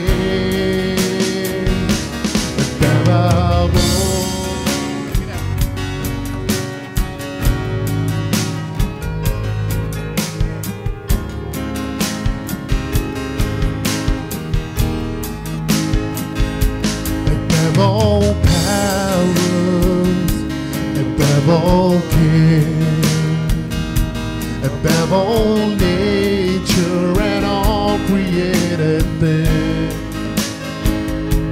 above all wisdom and all the ways of man. You were here before the world began. Above all kingdom, above all throne, above all wonders the world has ever known, above all wealth and treasures on the earth. There's no way to measure what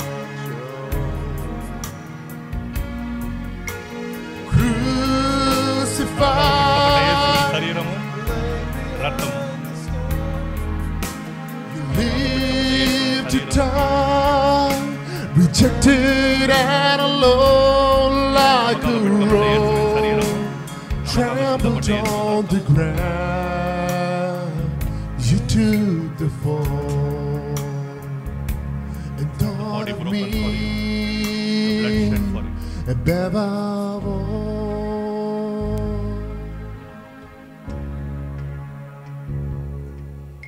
உலகத்திலே எந்த மனுஷனையும் பிரகாசிப்பிக்கிற மெய்யான ஒளியாகிய இயேசு கிறிஸ்து தன்னுடைய ஜீவ ஒளியை தன்னை விசுவாசிக்கிற ஒவ்வொரு பிள்ளைகளுக்கும் அவர் கொடுத்திருக்கிறார். அதனுடைய அடையாளம் நாம் இந்த திருப்பந்தியிலே பங்கு கொள்ளும் பொழுது எப்பொழுதும் சத்ருவுக்கு முன்னாலே, before the enemy we are declaring, I am not a separated body, I belong to my Lord's body. என் கர்த்தரின் சரீரத்துக்கு நான் பங்குள்ளவன். When you belong to Christ's body, every blessing of that body is an inheritance to you. ஒவ்வொரு சரீரத்துடைய ஆசீர்வாதமும் உனக்கு சொந்தமான ஒரு காரியமாக இருக்கும். ஆகவே கர்த்தருடைய நாமத்திலே நன்றியோடு கூட இந்த வேளையிலே ஆயத்தப்படுவோம். அவர் காட்டிக் கொடுக்கப்பட்ட அந்த ராத்திரியிலே அப்பத்தை எடுத்து ஸ்தோத்திரம் பண்ணி அதை பிட்டு தம்முடைய சீஷர்களுக்கு கொடுத்து, அனைவரும் இதை வாங்கி புசியுங்கள், இது உங்களுக்காக பிற்கப்படுகிற என் சரீரமாய் இருக்கிறது என்று சொன்னார். போஜனம் பண்ணின பின்பு அந்தப்படியே பாத்திரத்தையும் எடுத்து அவர் ஸ்தோத்திரம் பண்ணி, இது உங்களுக்குள்ளே பங்கிட்டுக் கொள்ளுங்கள், உங்களுக்காக சிந்தப்படுகிற புது உடன்படிக்கைக்குரிய ரத்தமாய் இருக்கிறது என்று சொன்னார். பழைய உடன்படிக்கையை நிலைநிறுத்த முடியாததினாலே அதை தள்ளி கர்த்தர் புதிய உடன்படிக்கை ஏற்படுத்தி தன் கிருபைக்கு பாத்திரமாக நம் ஒவ்வொருவரையும் விளங்க பண்ணி, நம்முடைய குடும்பங்களை, நம்முடைய திருமண வாழ்க்கையை யாவற்றையும் தேவரை விளங்க பண்ணி இருக்கிறபடினாலே நன்றியுள்ள இருதயத்தோடு இந்த அப்பத்தை புசித்து இந்த பாத்திரத்திலே தேவனுடைய ஒரே குடும்பமாக பங்கு பெறுவோம். கர்த்தர் நம்மை ஆசீர்வதிப்பாராக.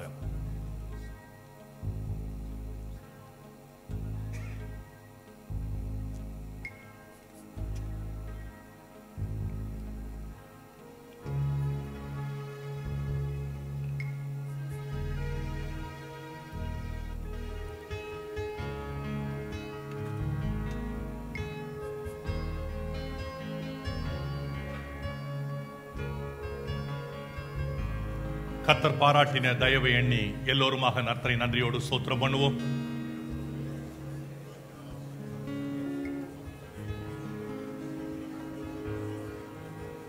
Thank you, Jesus. நன்றி ஆண்டவரே. நன்றியோடு உம்மை ஸ்தோத்திரிக்கிறேன். நன்றியோடு உம்மை ஸ்தோத்திரிக்கிறேன். Thank you, Lord. Thank you, Jesus. நமது மத்தியில் இருக்கிற மூத்த ஊழியக்காரரும் மூத்த ஊழியக்காரியும் இப்பொழுது இங்கு வந்து சபையில் இருக்கிற குடும்பங்களுக்காக, கணவன்மார்களுக்காக அவரும், மனைவிமார்களுக்காக சகோதரியும் ஒரு சிறிய ஜெபத்தை ஏறெடுப்பாங்க. அதோடு கூட ஆராதனையை நாம் நிறைவு செய்வோம்.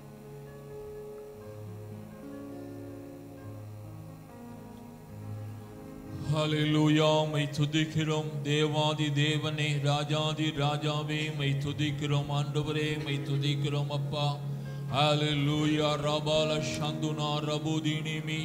மனிதன் தனிமையாயிருப்பது நல்லதல்ல என்று சொல்லி ஏற்ற துணையை நீர் கொடுத்து கணவனும் மனைவியுமாய் அவர்களை ஆசீர்வதித்து பெருகி பூமியை நிரப்புங்கள் என்று சொன்ன தேவாதி தேவனே, மை துதிக்கிறோம். ஆதாமை ஆசீர்வதித்த தேவாதி தேவனே, உடைய சந்ததியை ஆசீர்வதித்த தேவாதி தேவனே, இந்த வேளையில் உடைய சமூகத்தில் உம்முடைய ஆலயத்தில் நிற்கிற ஒவ்வொருவர் மேலும் ஆண்டவரே உம்முடைய ஆசீர்வதிக்கிற கரம் இறங்கி வரும்படியாக ஜெபிக்கிறோம். அரவணைக்கிற உம்முடைய கரம் ஆண்டவரே இறங்கி வரும்படியாக ஜெபிக்கிறோம். ஆபிரகாமை ஆசீர்வதித்து பெரியவனாக்கினது போல ஆண்டவரே உடைய பிள்ளைகளை ஆசீர்வதித்து பெரியவர்களாக்கும்படியாய் ஜெபிக்கிறோம். அவருடைய சந்ததி பலத்திருக்கும் என்று சொன்ன தேவனே, சந்ததியை ஆசீர்வதியும். கிருபை கூட இருக்கட்டும். இயேசுவின் நாமத்தில் பிதாவே. ஹல்லேலூயா ஹல்லேலூயா. மை ஸ்தோத்திரிக்கிறோம், துதிக்கிற ராஜா, துதிக்கிறோம் ஐயா. ஆண்டவரே இந்த ஆசீர்வதிக்கப்பட்ட வேளைக்காக மை ஸ்தோத்திரிக்கிறோம், துதிக்கிறோம் ஐயா. ஆண்டவரே கர்த்தாவே, நீர் நாங்கள் கேட்ட சத்தியத்தின்படி கர்த்தாவே எங்கள் குடும்பங்களுக்குள்ள நீர் உலாவுகிறபடினால் மை நன்றியோடு கூட துதிக்கிறோம், மை ஸ்தோத்திரிக்கிறோம் ஐயா. அந்த நினைவோடு அந்த உணர்வோடு கர்த்தாவே நாங்கள் ஒவ்வொருவரும் கர்த்தாவே ஆண்டவரே ஜீவிக்க நீங்க உதவி செய்யும்படியாய் ஜெபிக்கிறோம் அப்பா. ஆண்டவரே எந்த விதத்திலையும் கர்த்தாவே நாங்கள் தனிமையாய் அல்ல கர்த்தாவே, நீர் எங்கள் குடும்பங்களோடு இருக்கிறீரப்பா. எங்கள் குடும்பங்களில் கர்த்தாவே ஒரு மனதை தாரும் ஆண்டவரே. ஆமென். கேட்ட வசனத்தின்படி எந்தவித கசப்பான வேறு எங்களுடைய இருதயத்திலே கர்த்தாவே வராதபடி கர்த்தாவே அன்பும் ஐக்கியமும் சமாதானம் எங்கள் குடும்பங்களில் காணப்பட ஆண்டவரே ஒவ்வொரு பிள்ளைகளுடைய குடும்பங்களிலே காணப்பட நீர் உதவி செய்யும்படியாக ஜெபிக்கிறோம் ஐயா. ஆண்டவரே நீங்க ஒரு சாட்சியா எங்களை நிறுத்துங்கப்பா, ஆசீர்வதிங்கப்பா. இயேசு நாம் ஜெபிக்கிறோம் ஜீவனுள்ள நல்ல பிதாவே. ஆமென்.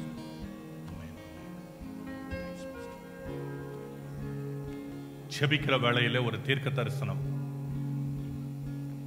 ஆதாமும் ஏவாளும் பாவம் செய்த பின்பு மரித்து போனார்கள் என்று சொல்லி ஏதேன் தோட்டத்தில் இருந்த அவர்களை கர்த்தர் தோட்டத்துக்கு புறம்பாக தள்ளினார். சாபத்தோடு வந்த பிள்ளைகள் சாபத்தோடு வாழவில்லை. எங்கே புறம்பாய் தள்ளப்பட்ட பிள்ளைகளுடைய அதே சந்ததியிலே தான் லூக்கா சுவிசேஷம் சொல்லுகிறது, என் ஆண்டவராகிய இயேசு கிறிஸ்துவும் வந்தார். சபிக்கப்பட்ட ஒரு சந்ததி, தள்ளப்பட்ட ஒரு சந்ததி, அதன் மத்தியிலிருந்து ஈசாயின் அடிமரம் துளிர்த்தது போல என் அன்பான சகோதரா சகோதரியே, திருமண வாழ்க்கையில நீங்க நினைச்சிருக்கலாம் my marriage life is a dead life ன்னு சொல்லி. I'm telling you in Jesus name, be prepared. Lord's abundant blessing will spring forth from today onwards in your married life. இன்றையிலிருந்து உன் திருமண வாழ்க்கையில தேவனுடைய உயிர்த்தெழுதல் ஆரம்பமாகும். கர்த்தர் இதை உங்களுக்கு ஆசீர்வாதமாக சொல்லுகிறார். ஹல்லேலூயா ஹல்லேலூயா. பலத்த கரவொலி எழுப்பி ஆண்டவர் இந்த நாளிலே நமக்கு செய்த நன்மைகளை நினைத்து பார்ப்போம். Thank you Lord. ஆசீர்வாதம் சொல்றதுக்கு முன்னால கேட்கிறேன், எத்தனை பேருக்கு அந்த குடும்ப போட்டோனுடைய வீடியோ மறுபடியும் பார்க்கணும்னு ஆசையா இருக்கிறவங்க யாராவது இருக்கிறீங்களா? இல்ல ஆராதனையை முடிச்சிருவோமா? எத்தனை பேர் பார்க்கணும்னு விரும்புறீங்க? கை தூக்குங்க. எத்தனை பேர் பார்க்கணும் விரும்புறீங்க? ரைட். இல்ல இருக்கணுன்றவங்க இருங்க, நான் திருப்பி போட சொல்றேன். சரியா? கண்களை மூடி ஒரே ஒரு முறை ஆண்டவருடைய ஆசீர்வாதத்துக்காக நிற்போம். என் ஆத்துமாவே கர்த்தரை ஸ்தோத்திரி, என் முழு உள்ளமே ஒரு பரிசுத்த நாமத்தை ஸ்தோத்திரி. என் ஆத்துமாவே கர்த்தரை ஸ்தோத்திரி, அவர் செய்த சகல உபகாரங்களையும் மறவாதே. ஆமென். நம்முடைய கர்த்தராகிய இயேசு கிறிஸ்துவின் கிருபையும் பிதாவாகிய தேவனுடைய அன்பும் பரிசுத்த ஆவியானுடைய ஐக்கியமும் நம் அனைவரோடு கூட கர்த்தருடைய வருகை மட்டும் என்றும் இருப்பதாக. ஆமென். Praise the Lord. கணவன் மனைவி கையை பிடிச்சு சொல்லுங்க, ஐ லவ் யூ டார்லிங்.